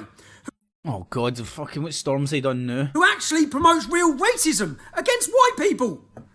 And you've deleted her. Celebrities, news presenters working with Muslims again have gone and put pressure on private companies to remove people's voices. Where are you? Oh, fucking let's remove his voice right now. That is just too fucking pitchy for me. Right, now, I love showing this. Please give a shout out to Chris at Patriotic Talk and his UK Groypers for their tremendous work on talk radio this week. Well, it has been fantastic. Because There are hardline far-right group provoking Muslim communities across Britain. Tonight, Porrick O'Brien takes you inside Britain first. Prefers to stay behind the scenes. His CV, ex-Calvinist minister, organiser of Belfast's flag protests. Rule Britannia, pro-life. You've got to remember, most political parties don't know their arse to their elbow. You bring in a professional marketing team. You know, I trained in America with the pro-lifers and all that. Now this is my point, like there's people out there that are trying to manipulate you using professional marketing teams that he's admitting right here. And if you go and look at some of the groups that he's involved with on a lower level, from the BNP to Britain First to Generation Identity, the list goes on, all the unionist groups, so on and so forth, the picture comes clear how Jim Dawson uses his marketing knowledge to affect things politically. Apply professional marketing techniques and fundraising to a political situation. It's a gift. Yeah. It's a gift. Yeah. And that's what we did with the BNP. Raised them £4 million and then left them to it. So I was never in the BNP, but we did do work for them just to make them successful enough to push everybody over to the right. And I think that has resulted now in the success that UKIP is enjoying. And far better UKIP enjoying it than the BNP, to be honest with you. But at least everybody's over to the right a couple of notches. Now, so they don't give a fuck if you're participating in the BNP or the UKIP. They don't care. Their agenda's greater than that. Like things like getting Brexit achieved and everything that's done to protect. What is Brexit protected in here in the UK? The old institutions of the United Kingdom. Brian Gerrish is in the Navy, one of the oldest institutions in the Navy, one of the oldest institutions in the UK. Jim Dawson's linked with all the fucking loyalist paramilitaries. Anyway, and these groups, which Mark Collette was inherently linked with the BNP. So this guy's out there to suck in the demographic of the intellectual Jew hater. You know, the people with brains who fucking can't see through fucking the elders of Zion and shit like that. I know, but they've got so much brains, they're Rain Man-like, and they've convinced themselves that fucking the Jews are taking over the world. So they get crystal clear fucking cameras and go, what? And spew clandestine Hitler-esque pish. But they don't care who you support, just as long as you're over to the right a few wee bits. And remember, Jim Dawson worked for the BNP, Tommy Robinson was involved with the BNP, Mark Collette was involved in the BNP, Joe Owens here was involved in the BNP. Moronic. Tommy Robinson was involved in the BNP. Jesus, he's just Jesus. What was I looking for? Nick Griffin's in here somewhere. I'm sure I had a Nick Griffin clip. Maybe he's somewhere else. But anyway, I was going to point at Nick Griffin and point at his BNP activity. Now, the BNP just didn't come out of nowhere. There were political entities behind the BNP, the old fascist movements here in the UK, and all the splinter groups that came out of them, and the intellectual fucking racists and Nazis and stuff, trying to affect things politically, just like Jim Dawson.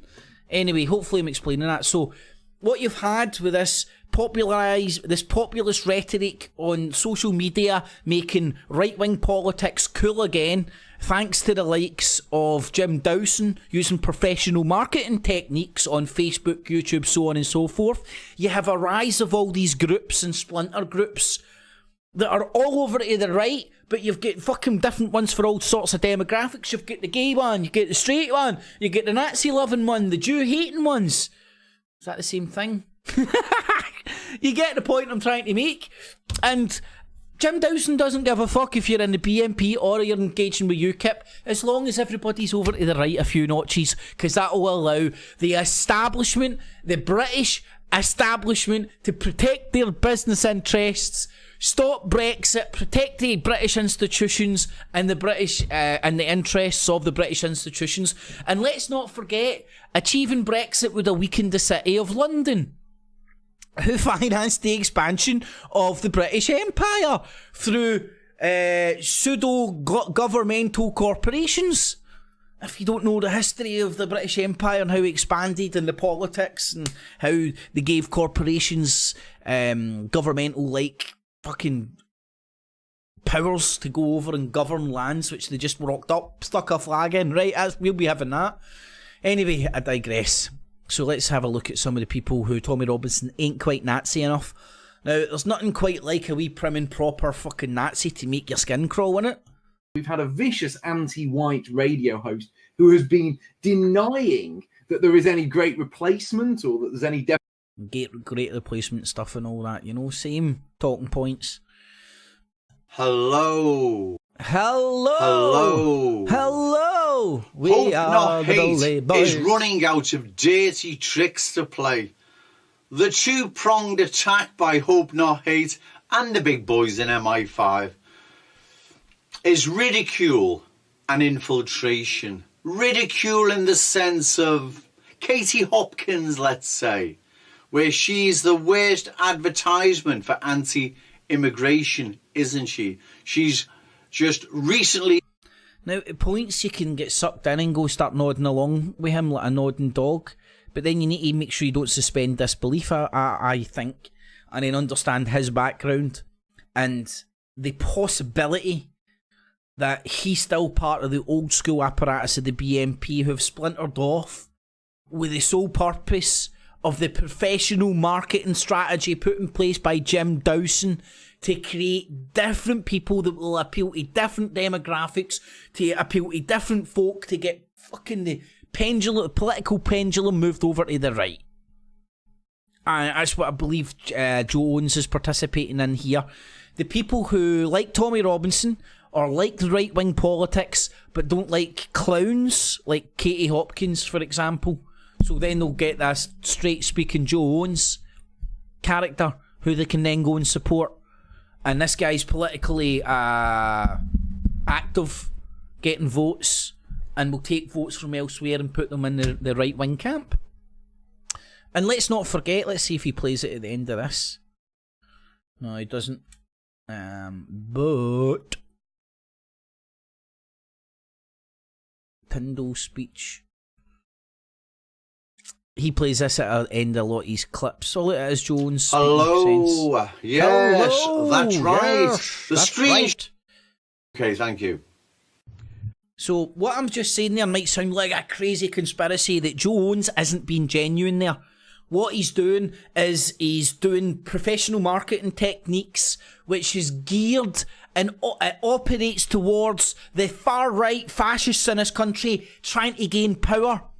Right? Imagine that conspiracy. Now look at the speech that he's putting at the end of... Let's listen to the words of his idol.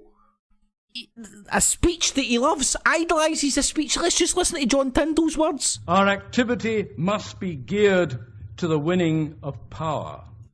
Anything else is just useless. That still has to be said to some people in our movement, here in America, back in Britain and everywhere else. They are crusaders for the truth. But they're crusaders for the truth, which means they think black people and brown people stink and there's a crusade going on and we need to kill all these religions coming over and get us. They get that part, but they don't understand they need to tone that down to win power. They don't relate it to the necessities of winning power. Yep, being an open racist doesn't facilitate the access to power which she's are trying to get. He's telling you here to fucking be a wolf in sheep's clothing. Hide your fucking overt racism to gain power. Do whatever it fucking takes. Any other activity is useless. It cannot be said enough. Power is what must be won. First, just a little bit of power. Then more power. And finally, complete power. Complete Activity power, motherfuckers. geared to anything else is a waste of time. Right, so anyway, that's my breakdown of right-wingers ripping on the fraudster. Embarrassing shill of a man.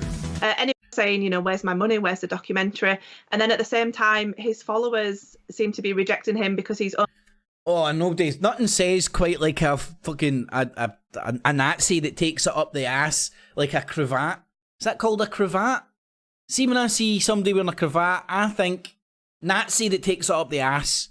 So, I'm not joking, that's just, I don't know, maybe it's some weird fucking subliminal message that I got when I was younger, the Deep State Illuminati, or some memory that I've blacked out and long forgotten. But when I see cravat, I hope I've got the name of that right, I think Nazi that takes it up the ass.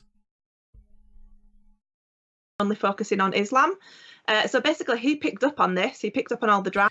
He doesn't focus on the Jews enough. You know, he only tells you how stinky the brown people are. You know, the big-nosed ones that run all the banks and all that bad shit. And he made these two really kind of effeminate, like, little outbursts. You know, these two videos.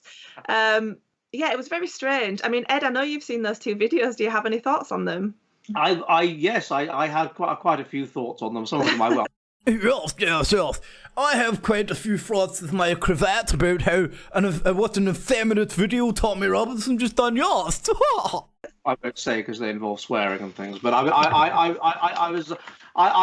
have to say it was embarrassing, really. I mean, I haven't really followed Tommy Robinson that much, but there was a degree to which the impression that I got until I learned about fighting for the man on the street, one cravat at a time.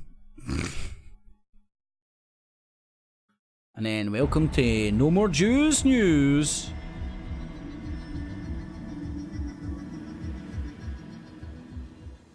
Anti-Semitism is alive and well in our community right now. I hate that I have to say that, but it's true. Anti-Semitism is an ancient hatred. I do not think we are going to cure it. I think we can treat it. I describe anti-Semitism as like a chronic disease. It can be fatal if you don't challenge it, and it can be contained and reduced if you do. That's what I expect governments and leaders to do, and most of them actually do it. It's really easy to say that Jews are responsible for a large problem, part of the problem in the world today.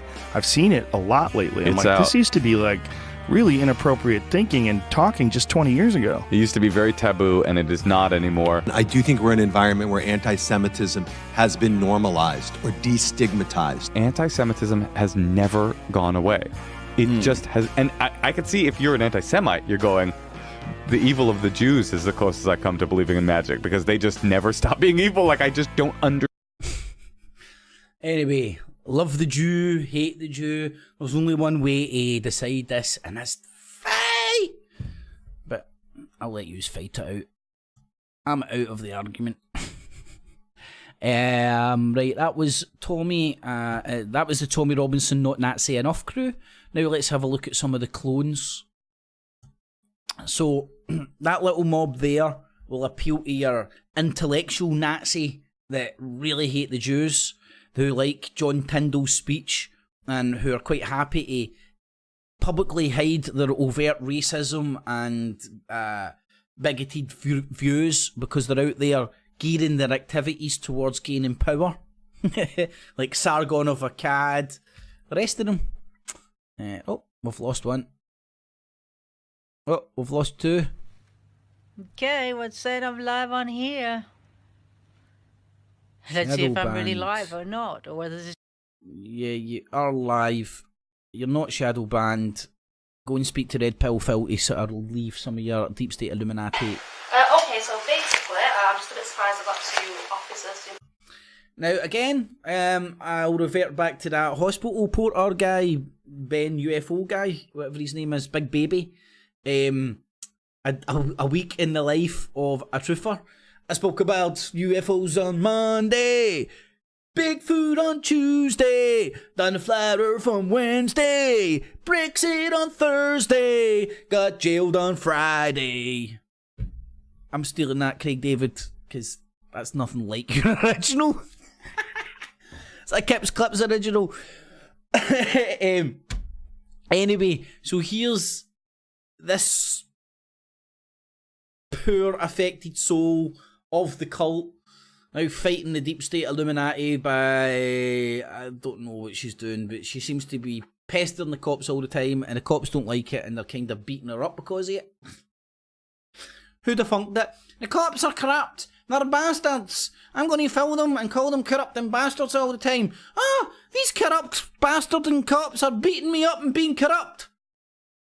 Nice one. Proving your point. What are you going to do? Stand there all day, point at them and go, you're corrupt and let them leg restraint you and all that. Devote your whole life to fucking being a nuisance to the cops. Good one. Fight the power, baby. Fight the power. Anyway, but she's very much still in the Tommy Robinson get along gang. Today we're here about... Oh, here's Ezra Levant.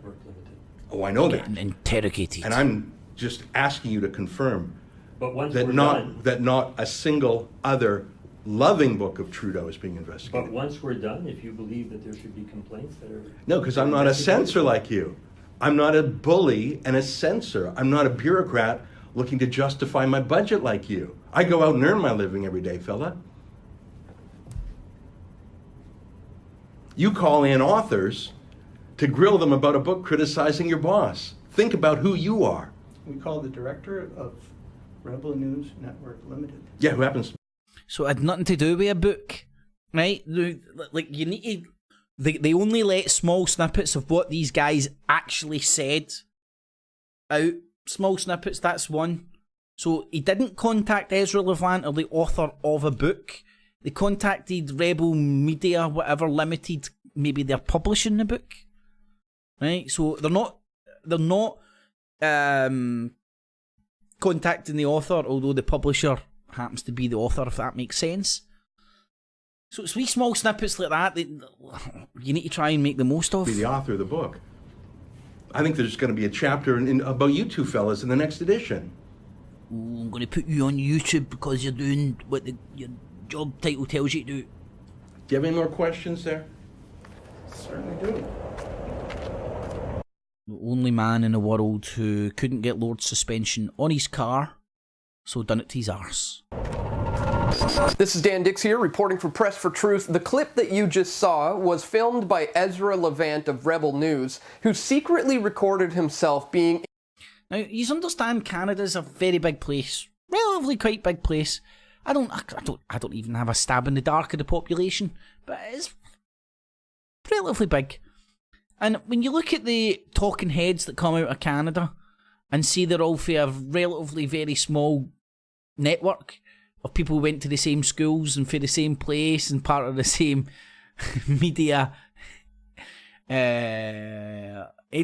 enterprises, you see that it's not just these random people that have turned up and been independent journalists want to fight the New World Order.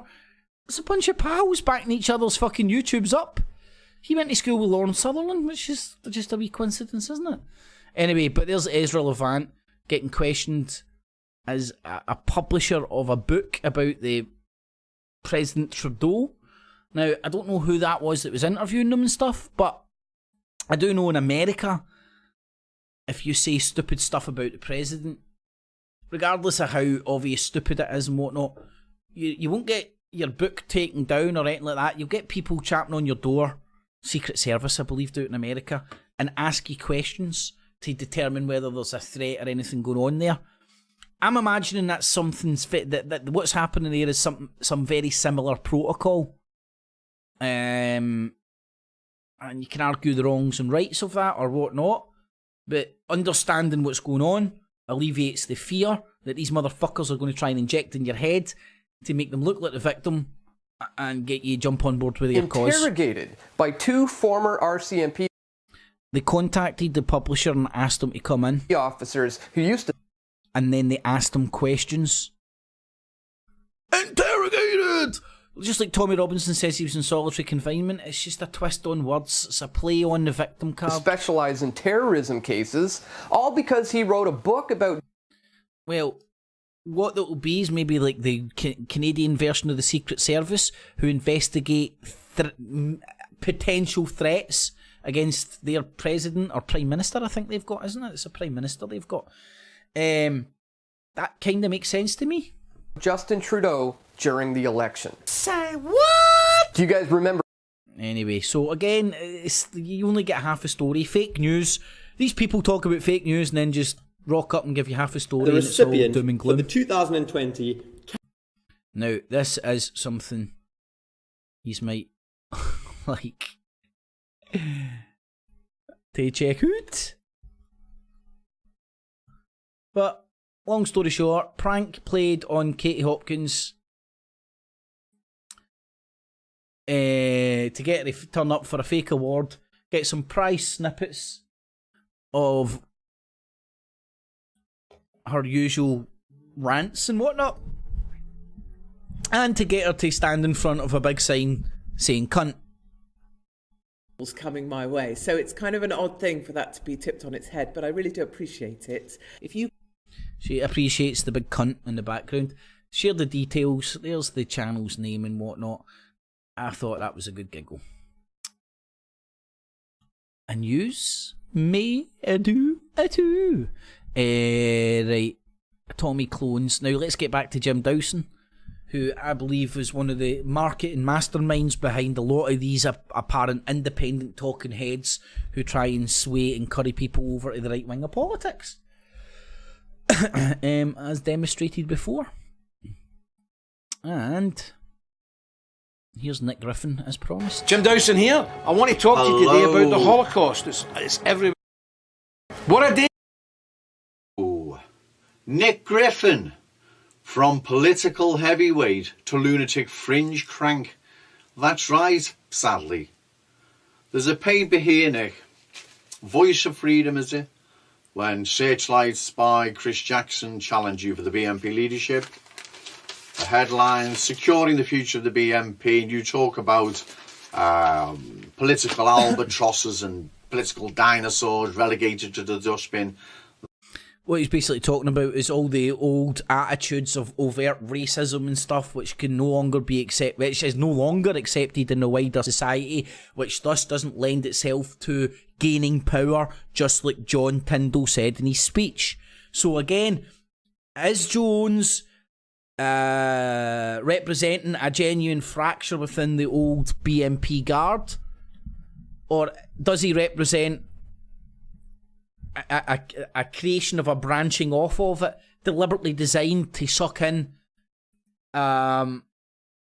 make sure they don't lose voters? So, for example, people that were discontented with Nick Griffin for the crazy shit he does in and around the Knights Templar and all that with Jim Dawson, then they've got Jones to gravitate towards. So they're not losing any of the people that they've mobilised through the BNP successes they had in the past. To other parties, or making them become disillusioned voters or anything. Again, and I don't think that's like even conspiracy theory. It's just like political strategizing, isn't it? And they're political entities who have won political elections before in the past. Tried to do it with Tommy Robinson in the same seat that Nick Griffin won. There's yet again another link in with the BNP, that Tommy Robinson is still part of the BNP apparatus, though he projects he's not, because he was trying to get put into Nick Griffin's old seat that he won in, I believe it was the 90s at some point. I may stand corrected there. But anyway, so that's Joe Owens and Nick Griffin. Nick Griffin bounces up in the Templar report, the Knights Templar and all that with Jim Dawson.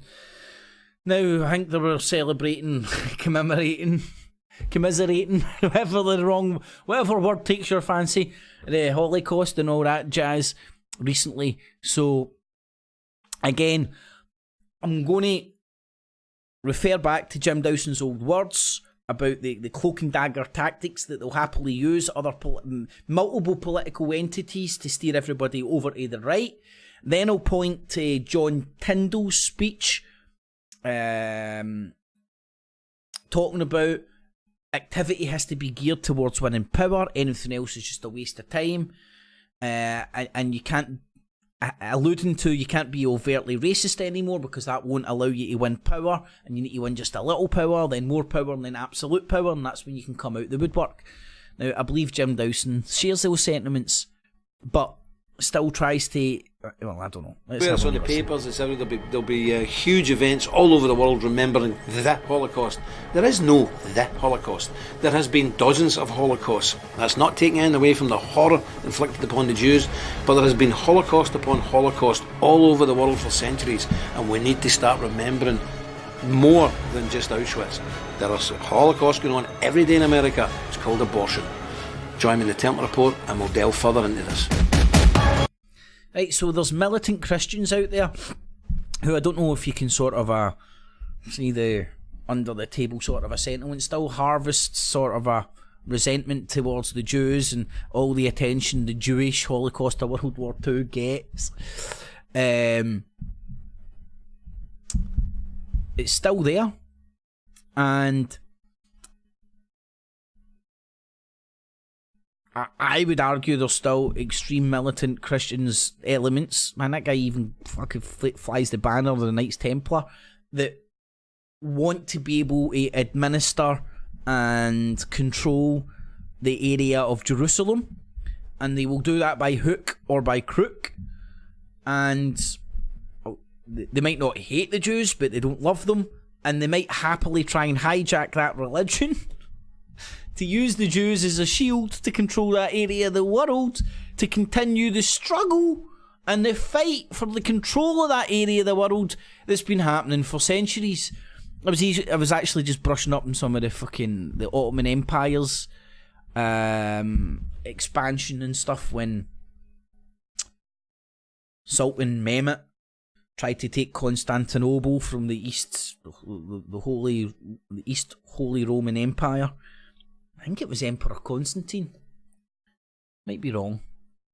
And he was trying to take Constantinople and stuff. And again, that was just this was kind of coming out the Dark Ages, and a lot of Europe was in flux. And the Pope couldn't sort of there was no... The Europeans were fighting too much amongst themselves to harness any sort of coming together to send armies or crusading armies over to fight the Muslims back. So the Muslims came all the way up to Constantinople and all that. Sorry, the Muslims under the vise of the Ottoman Empire. But anyway, and that's been happening for fucking centuries. And I believe it's still happening to a certain degree at the moment, and a lot of this geopolitics is wrapped up in that shit, I do believe, because there's some people that hold some very extreme religious views that are willing to fucking kill people for them, who believe this fucking area of the world is the shit.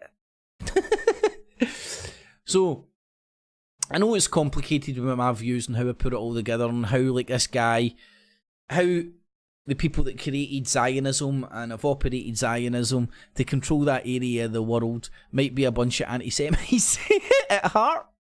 I mean, if you were going to use a religion, you would have to have some fucking disdain for it. If you were going to like basically try and create a whole political element that would control a whole world religion, which makes it pretty much unquestionable just to control an area of the land, which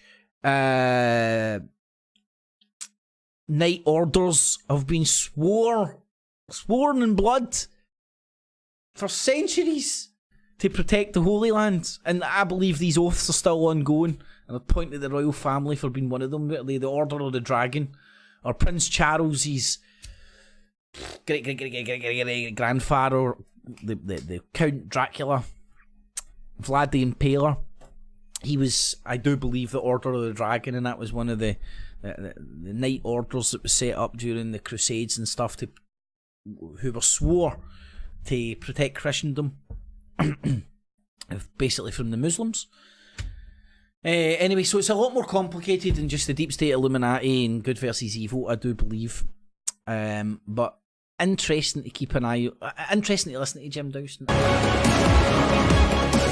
We are anonymous. I forgive. I forget. Senior guest presenter with the Templar Report.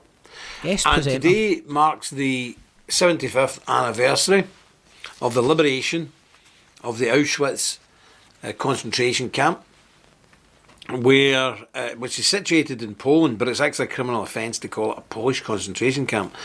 You've got to call it a German concentration camp, which was in Poland. Well, anyway, we know what happened there.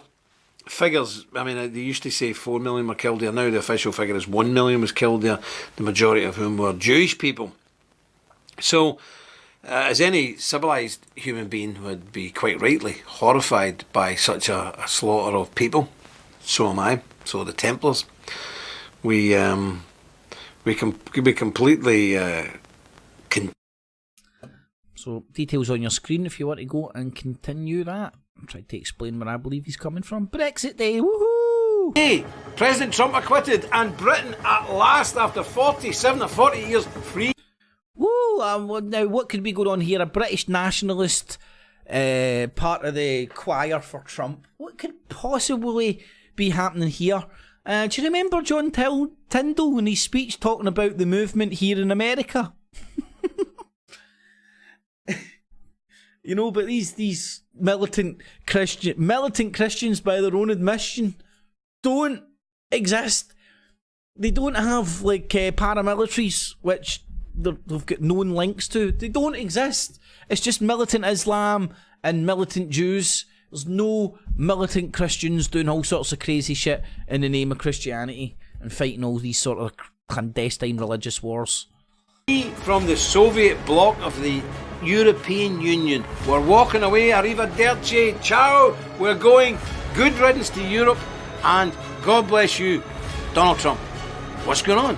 What's the Templar Report? And we can rejoice together. So he's rejoicing over Brexit and he's rejoicing over Trump. And I'll refer back to the previous statement. He doesn't care if he's using the BNP or UKIP. He just wants everybody over to the right a few notches to bring around Trump and Brexit. It's as clear as fucking day. Anyway. To me, anyway, in my lunacy. So that was the 10 pricks. Now let's have a quick look at what's going on over in Ireland. Guys, in today's video, I'm joined once again by the one and only... Now, this is an independent truther on YouTube.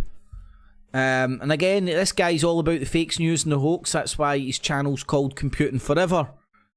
Nothing to do with computing anymore. Just all Trump, Brexit, and these new ultra-nationalistic leprechauns that they're trying to get elected. So... this guy doesn't think he's in a cult, even though before he got into YouTube, he was a atheist, and now he's a Bible bashing, Christian loving Trump supporter. Anyway, so this guy's life hasn't took a complete 180 after getting indoctrinated with all the right wing shit online. No. This is disgusting. This is disgusting. The guy has been campaigning all on his own back, right? He's entirely funded by donations, right? And he's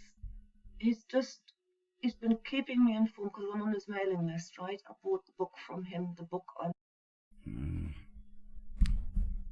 It's good to see all these well-meaning folk. Now, I'd point to that clip again and talk about Jim Dawson's involvement in the militant anti-abortion movement in America, where he cut his teeth. This is the Irish Tommy Robinson.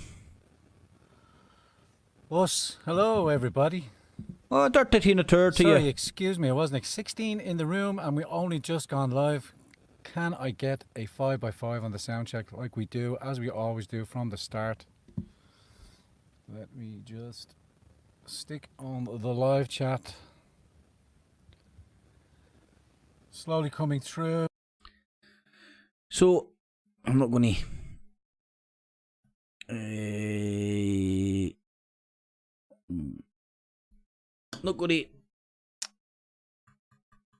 to expose you to all that bullcrap, but hopefully what I will show is how are you delighted you could join me this morning, this early edition of this thing of ours, as we hop on board and are joined by the inevitable, the one and only. So it's like small party political broadcasts done through the disguise of social media with the air of authenticity that it's real people on the street talking to real folk about real issues, when it's all orchestrated for the top by elements like Jim Dawson, who have a heavy political, crazy, extreme political religious and political ideology that they're trying to spread. But anyway, hopefully. Hello everyone, how's it going? Hello I'm there. outside here, the beautiful St Newton's Cathedral here in the heartland of Donegal, Letterkenny. I'm out canvassing here for the general election. My newspaper's in. I told you I was going to do it. I'll get a quick close up there. The newspaper's in. Can you see I've got some great feedback from the newspaper already. Absolutely fantastic. A real Irish nationalist newspaper, not like the fake and public. It's the first real Irish nationalist newspaper. So again, these are people bouncing about. Sinn Féin and the RA, the Irish Republican Army, the militant fucking paramilitary elements, no, that ain't right wing enough for them. So this thing of ours, the Gran Torino, is, as the alarm rings to let us remind us that we are live. Just many great patriots in the house. Great to see you all. Andy McCoy, P2, Vincent Brown back with us. It's the same populist rhetoric, patriots, American patriots, United Kingdom patriots, Irish patriots. We all have to unite globally to spread nationalism. Right? And when you put these parts together, there's something weird going on. It's not nationalistic to want to unite with similar-minded people all around the world who happen to just be white and English-speaking around the British Empire. And unite them in nationalism. It's an oxymoron to me, or the hypocrisy just stands out. Trump has declared peace in the Middle East. The Israeli Prime Minister visited Moscow after the U.S. unveiled its Middle East peace plan. Benjamin Netanyahu discussed the proposal with Russian President Vladimir Putin. This controversial plan from the U.S. president is largely sympathetic to Israeli issues and was instantly rejected by Palestinians. It would see Israel claim key parts of the West Bank. Netanyahu's visit also comes a day after Putin pardoned a 26-year-old Israeli woman jailed for drug smuggling. Aye, drug smuggling, let's let her off. Palestinian President Mahmoud Abbas has threatened to cut security ties with both Israel and the US in a speech. Well, it's peace in the Middle East, and if you don't agree with it, we're going to fucking kill you. How do you like that peace plan? Go along with what we say, or you're fucking dead.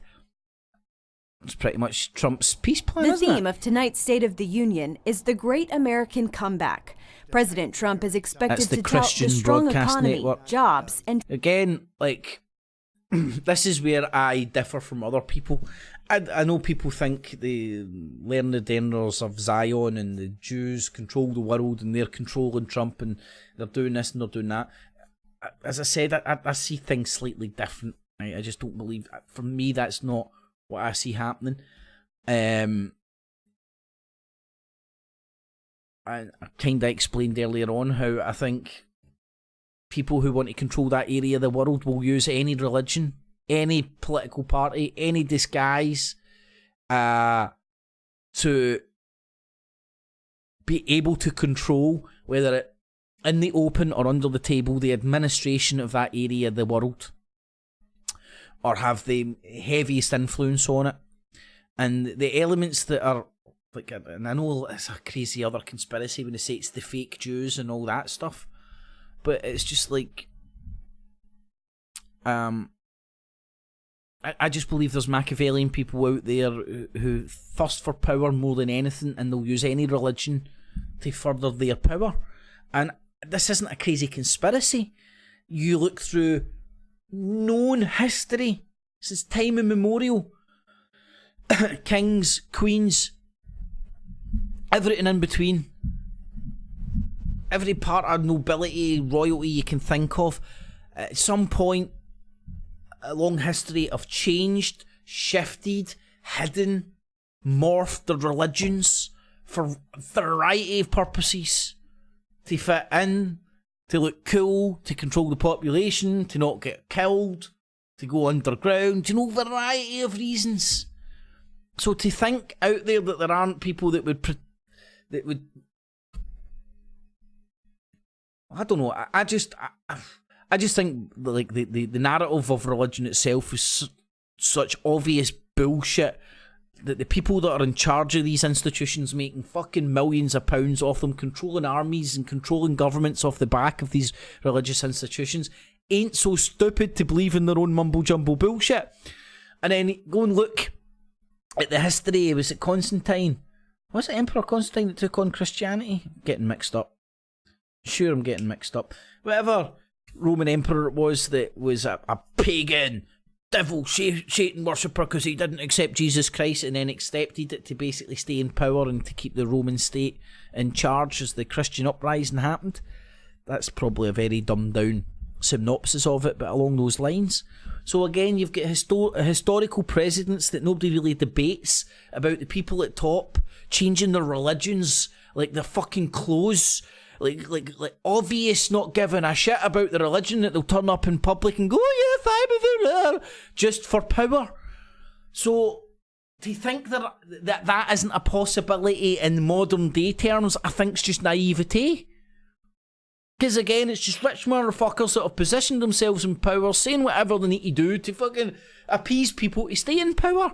And whether that's put on a fucking burqa, a fucking crucifix, a yarmulke, or any other clown costume you fancy. Anyway, I digress. But the Christians love Trump. Trade deals. According to administration officials, the president will keep it positive, laying out a vision of relentless optimism. Trump made it clear that despite what's going on Capitol Hill with impeachment, he will not postpone the speech. I'm going to have it. It's going to be done. Anyways, I think America's great again or something. It's doing well. I don't know. Trump says so. So again, it must be true. That's peace in the Middle East. Trump says so. Let's have a wee look at some of the Brexit that's coming out. Have you noticed, has the world ended yet? Welcome. Brexit happened. We were promised runs on the supermarket, Armageddon, stock up in this. We're promised everything. Oh, extra time in the Oxford-Newcastle game. That would have been a good game to watch. Is it materialised? No, you've just got people arguing about the same bull fucking crap shit, or the next argument that they want to win at the ballot box. But winding you up to the gunnels in the meantime. Welcome back, my name's Tom Siri, this is Zero News. I'm not on my normal phone. And just Brexit's great. Did everyone enjoy their Brexit celebrations in London? Did everybody enjoy it? Yeah, Brexit. Hey everybody, And nothing quite says to me I know what I'm talking about Brexit than an Jason American. Burmis here, and it is officially Brexit Day. Oh, and he's got Tommy Gosling on. Oh, this Tommy Gosling guy. These are all independent journalists, you see. It's just a coincidence this Tommy Gosling guy is a UK column cockboy. And is as much as a man on the street as Jason, and I am joined by Burmis Tony is. Gosling to discuss everything Brexit, What's he going to say Tony Gosling is? An independent journalist? what it is, what the hell today means anyway for anybody, and how the people over on the other side of the pond feel about it. Before that, Tony, why don't you introduce yourself to my audience and tell people where they can find you? Okay, well, it's Tony Gosling. I'm a former BBC radio journalist and found it really impossible to tell the truth. So let's analyse this UK column. They've got ex-members of... Who's Casper the Ghost? The wee ginger guy, Alex Thompson. Brain fart and a half. GCHQ. Right, so let's get this right. So Brexit protects the old school British establishment. You've got a guy here that's ex-BBC, old school British establishment. You've got Vanessa Beasley or whatever, who was churning out stuff for Syria and about all the UK column Truth Industrial Complex to influence that, who's the daughter of a lord from the British establishment. You've got Alex Thompson, DCHQ. You've got Brian Gerrish, ex-Navy. The list goes. Mike Robinson, an Ulster fucking an Irish Ulster Irishman, an Irish Ulsterman, whatever way you want to put it. You can see where their loyalties are.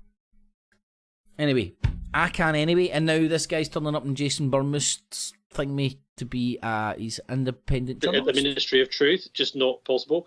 But I've carried on doing an independent radio show here in Bristol, in the UK. What independent? The port where John Cabot sailed from in 1497 to do his reconnaissance for genocide and lay the way for. Oh, you must like all your old naval history with the old Brian Gerrish. You must sit round with your pipes going, things are better than my day. Things are better than my day. The opening up of the New World. For the New World Order. I suppose that's a British and an American and a European project. But anyhow, so I've been involved in lots of things, Jason. One of the things I'm really passionate about is land rights. And this is something that, you could probably sit and talk to Native Americans and rap with them for a long, long time about. But it's about... Is that racist? Why would you want to rap with Native Americans? Is it because they're American? You're saying that they can rap? Anyway... How do you like your Brexit? I like my Brexit brought to me by an American and an ex-establishment journalist. All right, everyone. Now we've got... No, a pigeon tit long-haired asparagus guy. To celebrate a little bit because the UK is now a free and sovereign nation. Well, yay! Nothing quite says freedom like an American guy celebrating your freedom for you. Woo! Thank you, Yankee Doodle Dandy. Thank you for celebrating my freedom that we just got. Thank you. Well, if you see if it wasn't for pigeon tit Yankees like that telling me the freedom that we just got on the 31st there, I wouldn't have no idea the freedom we were just given. Hey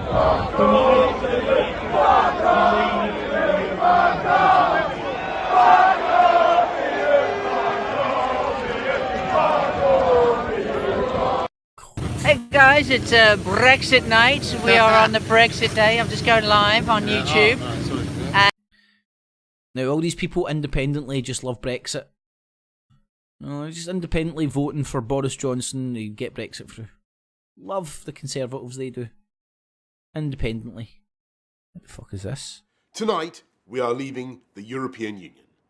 God, right, so here's Sean Wilson, a self-proclaimed British nationalist. This guy was so tuned to the moon that he was put in contact with Prevent. God, maybe he'll be the next jihadi. He was put in contact with Prevent. He was so far gone, and now he's so far gone, he's putting out exact verbatim, probably got it from Boris Johnson's own website, conservative stuff, but he's a British nationalist, but he's a Boris Johnson lover.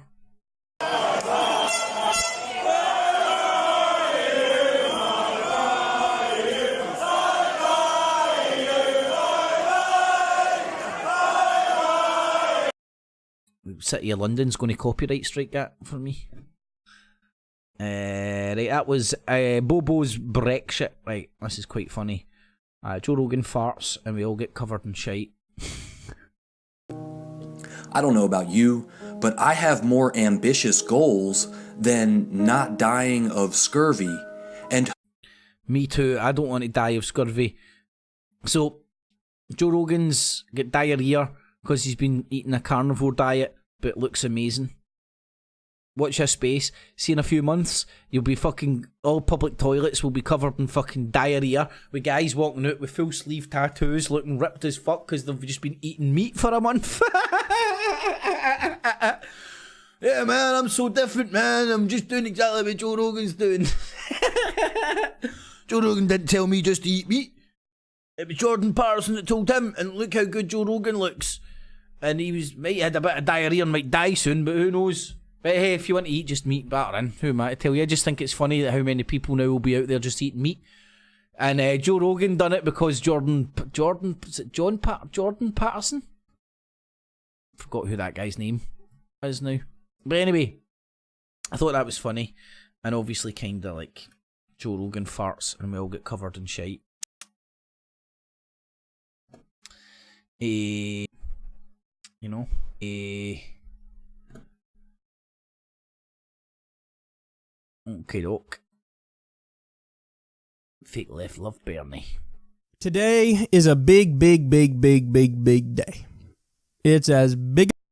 Sometimes you'll hear, well, you know, I still really. Another one here with Killer Mike. I don't know if this is an official campaign ad or if this is a fan-made ad. But what's been amazing this entire election season so far. Now, this is like how, like, if you were an uber political strategist and you had ways and means of influencing people who think they're independent journalists online, this is how you would operate. You know, again, I talked earlier on about my Bernie Sanders conspiracy theory, whereas Trump wants to run against Bernie Sanders, he'll destroy him in one-on-ones, and Bernie Sanders is in death door. You know, like, I believe Trump's strategists have ran the figures, and they believe the easiest path to a convincing election win in 2020 would be to run against Bernie Sanders. So now I notice all these kind of like Tim Pool, Joe Rogan, like libertarian kind of dudes pointing you in the direction of this. You know, I maybe it's my crazy conspiracy, but I believe it's a way of trying to steer the political debate, let's say.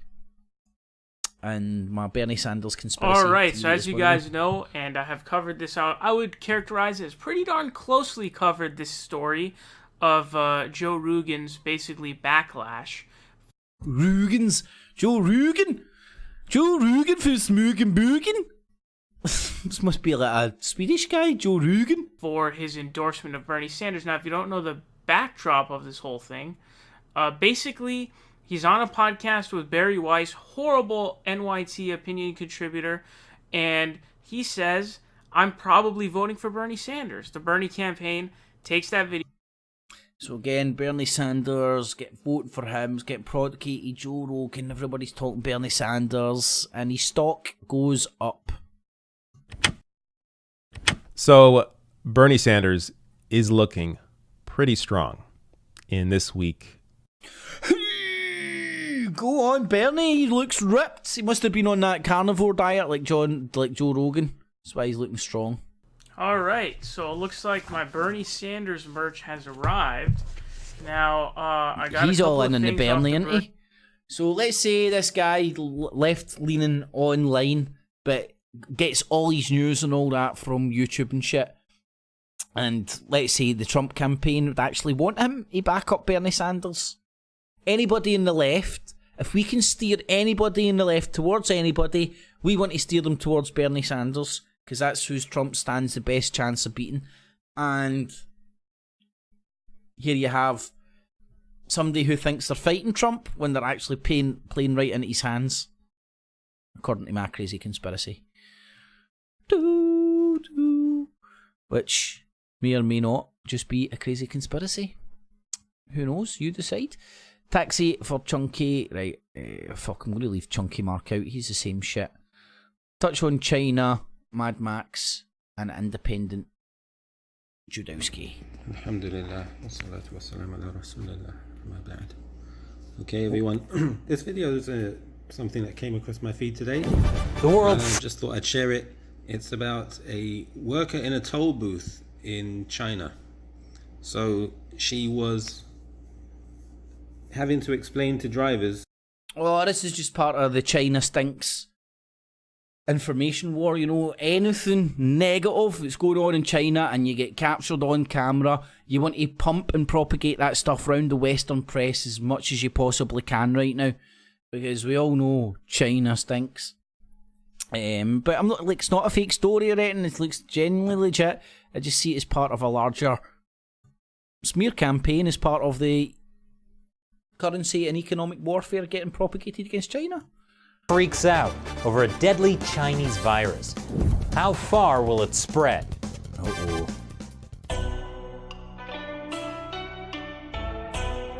Nothing says I know what's going on in China like a non-China man that speaks English. This is China Uncensored. I'm Chris Chappell. An outbreak of a deadly coronavirus from the Chinese city of Wuhan is spreading. It's now surpassed the number of people affected by SARS in... Woohoo! So it's killing 300-400 now? Fucking some virus. Some virus we've got going on now. Let's have a wee update from Touch of the Mad Max. Hi folks, I've had a lot of requests to come on and talk about the hot topic of the moment, which is of course the coronavirus. So that's what I'm going to do today. This is going to be just a short report because just a short I think report. It's pretty easy to sum up what's really going on here. Yep, you're an expert in it in 11 minutes. It's if cool, you can step brilliant. back and look at it. Mm-hmm. There's been a lot of fear mongering with this coronavirus. It's been sort of going out everywhere. I suppose like it's not the coronavirus virus that's going to kill you folks. It's the direct energy weapons that they're putting into my head to make me think of flat Earth is real. Everywhere you look, it's sort of dominating the news. So it is a big concern for a lot of people. Mad Max, was it the same energy weapons that started the Australian bushfires that they pinged into your head to make you think the Earth is flat? And the reports are everywhere, folks. When I look at the news reports, I mean, it's coronavirus. But that's you're looking at the news reports from the lying mainstream media, Max, and then you're using lies to confirm your conclusion. That doesn't, like, if you're convinced that's a pack of lies, you can't really use what they're saying to contribute to a Mad Max theory. Coronavirus. You go down here, it's like 15 or 16 news items before you get to anything that isn't coronavirus, and then it's just all about Trump's impeachment. So, you know, that's the way it goes, folks. The news is most definitely controlled, but they want people to... They want... The news is controlled, so I'm going to use the controlled news to prove to you that it's controlled. Think what they want people to think with this coronavirus, and I think it's very important that people see that there's a bigger picture to it. And, you know, with any of these events, these are planned. All of these events are planned. They always... Yeah, they're always planned, yeah. And there's always a certain amount of disinformation out there to muddy the waters, and there's also always in these events a trail that's left there for the conspiracy theorists to form whatever sort of opinion they want to form and then argue. I love the way that all these loons for the Truther Industrial Complex are now trying to distance themselves from be crazy conspiracy loons as they still propagate crazy conspiracies. The conspiracy community. You are the fucking conspiracy fucking community, you dickwad. You go to their fucking festivals and everything. And Acapulco. You go in there all their cock trains that get flew around the world. You're so tired of doing, but you constantly do it and then moan about it. Oh, lordy, Mad Max. But that Mad Max meme is going to be dynamite to follow. Now, let's have a look at Luke Rudowski. I'm an independent journalist. We're press, we're reporting here. Yeah. They're a domestic terrorist group. Okay. And I'm still waiting for it. Okay, I'm sorry. They started assembling about an hour. Right, okay, so that's an hour, 40 minutes of a live stream. So the independent journalist just turns up at an Antifa rally, right? What could possibly go wrong? Because he's an independent journalist, isn't he?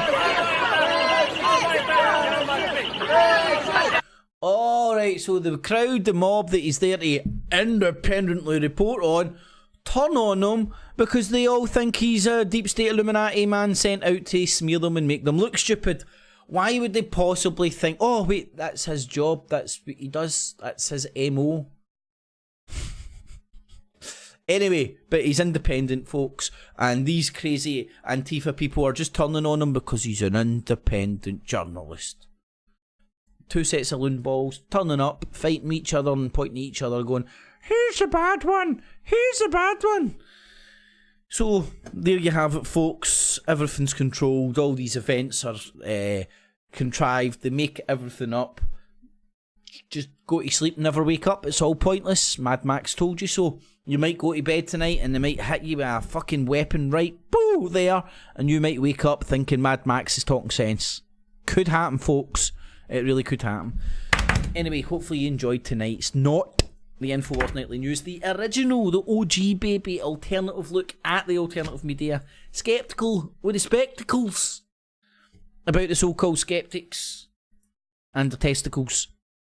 And watching the motherfucking watching, because somebody's got to do it. So a welcome one and all. Hopefully you did enjoy it. Make sure you thumbs it up, share it with your friends, your family and your foes. Help the channel and the show grow. I rely on you guys and girls to do that at home.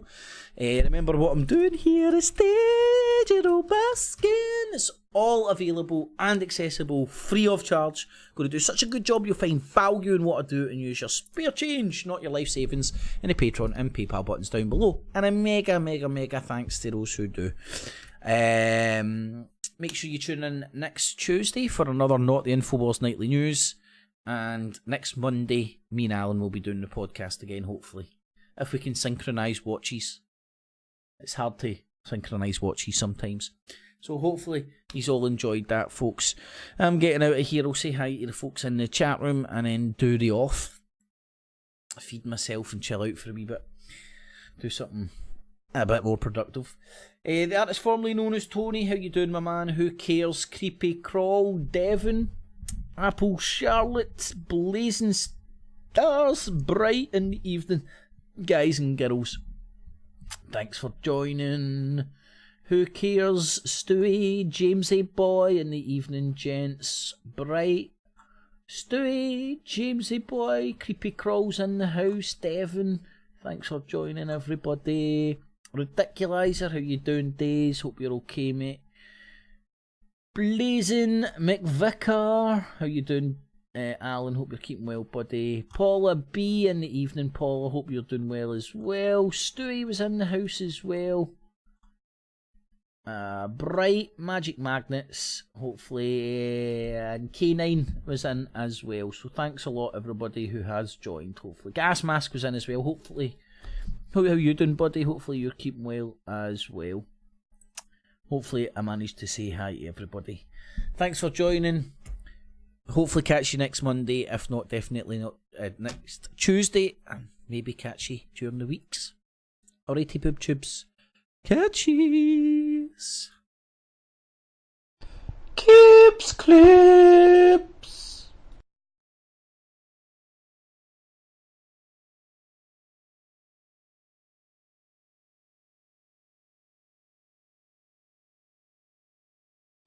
Kips clips. My bad. Try that again.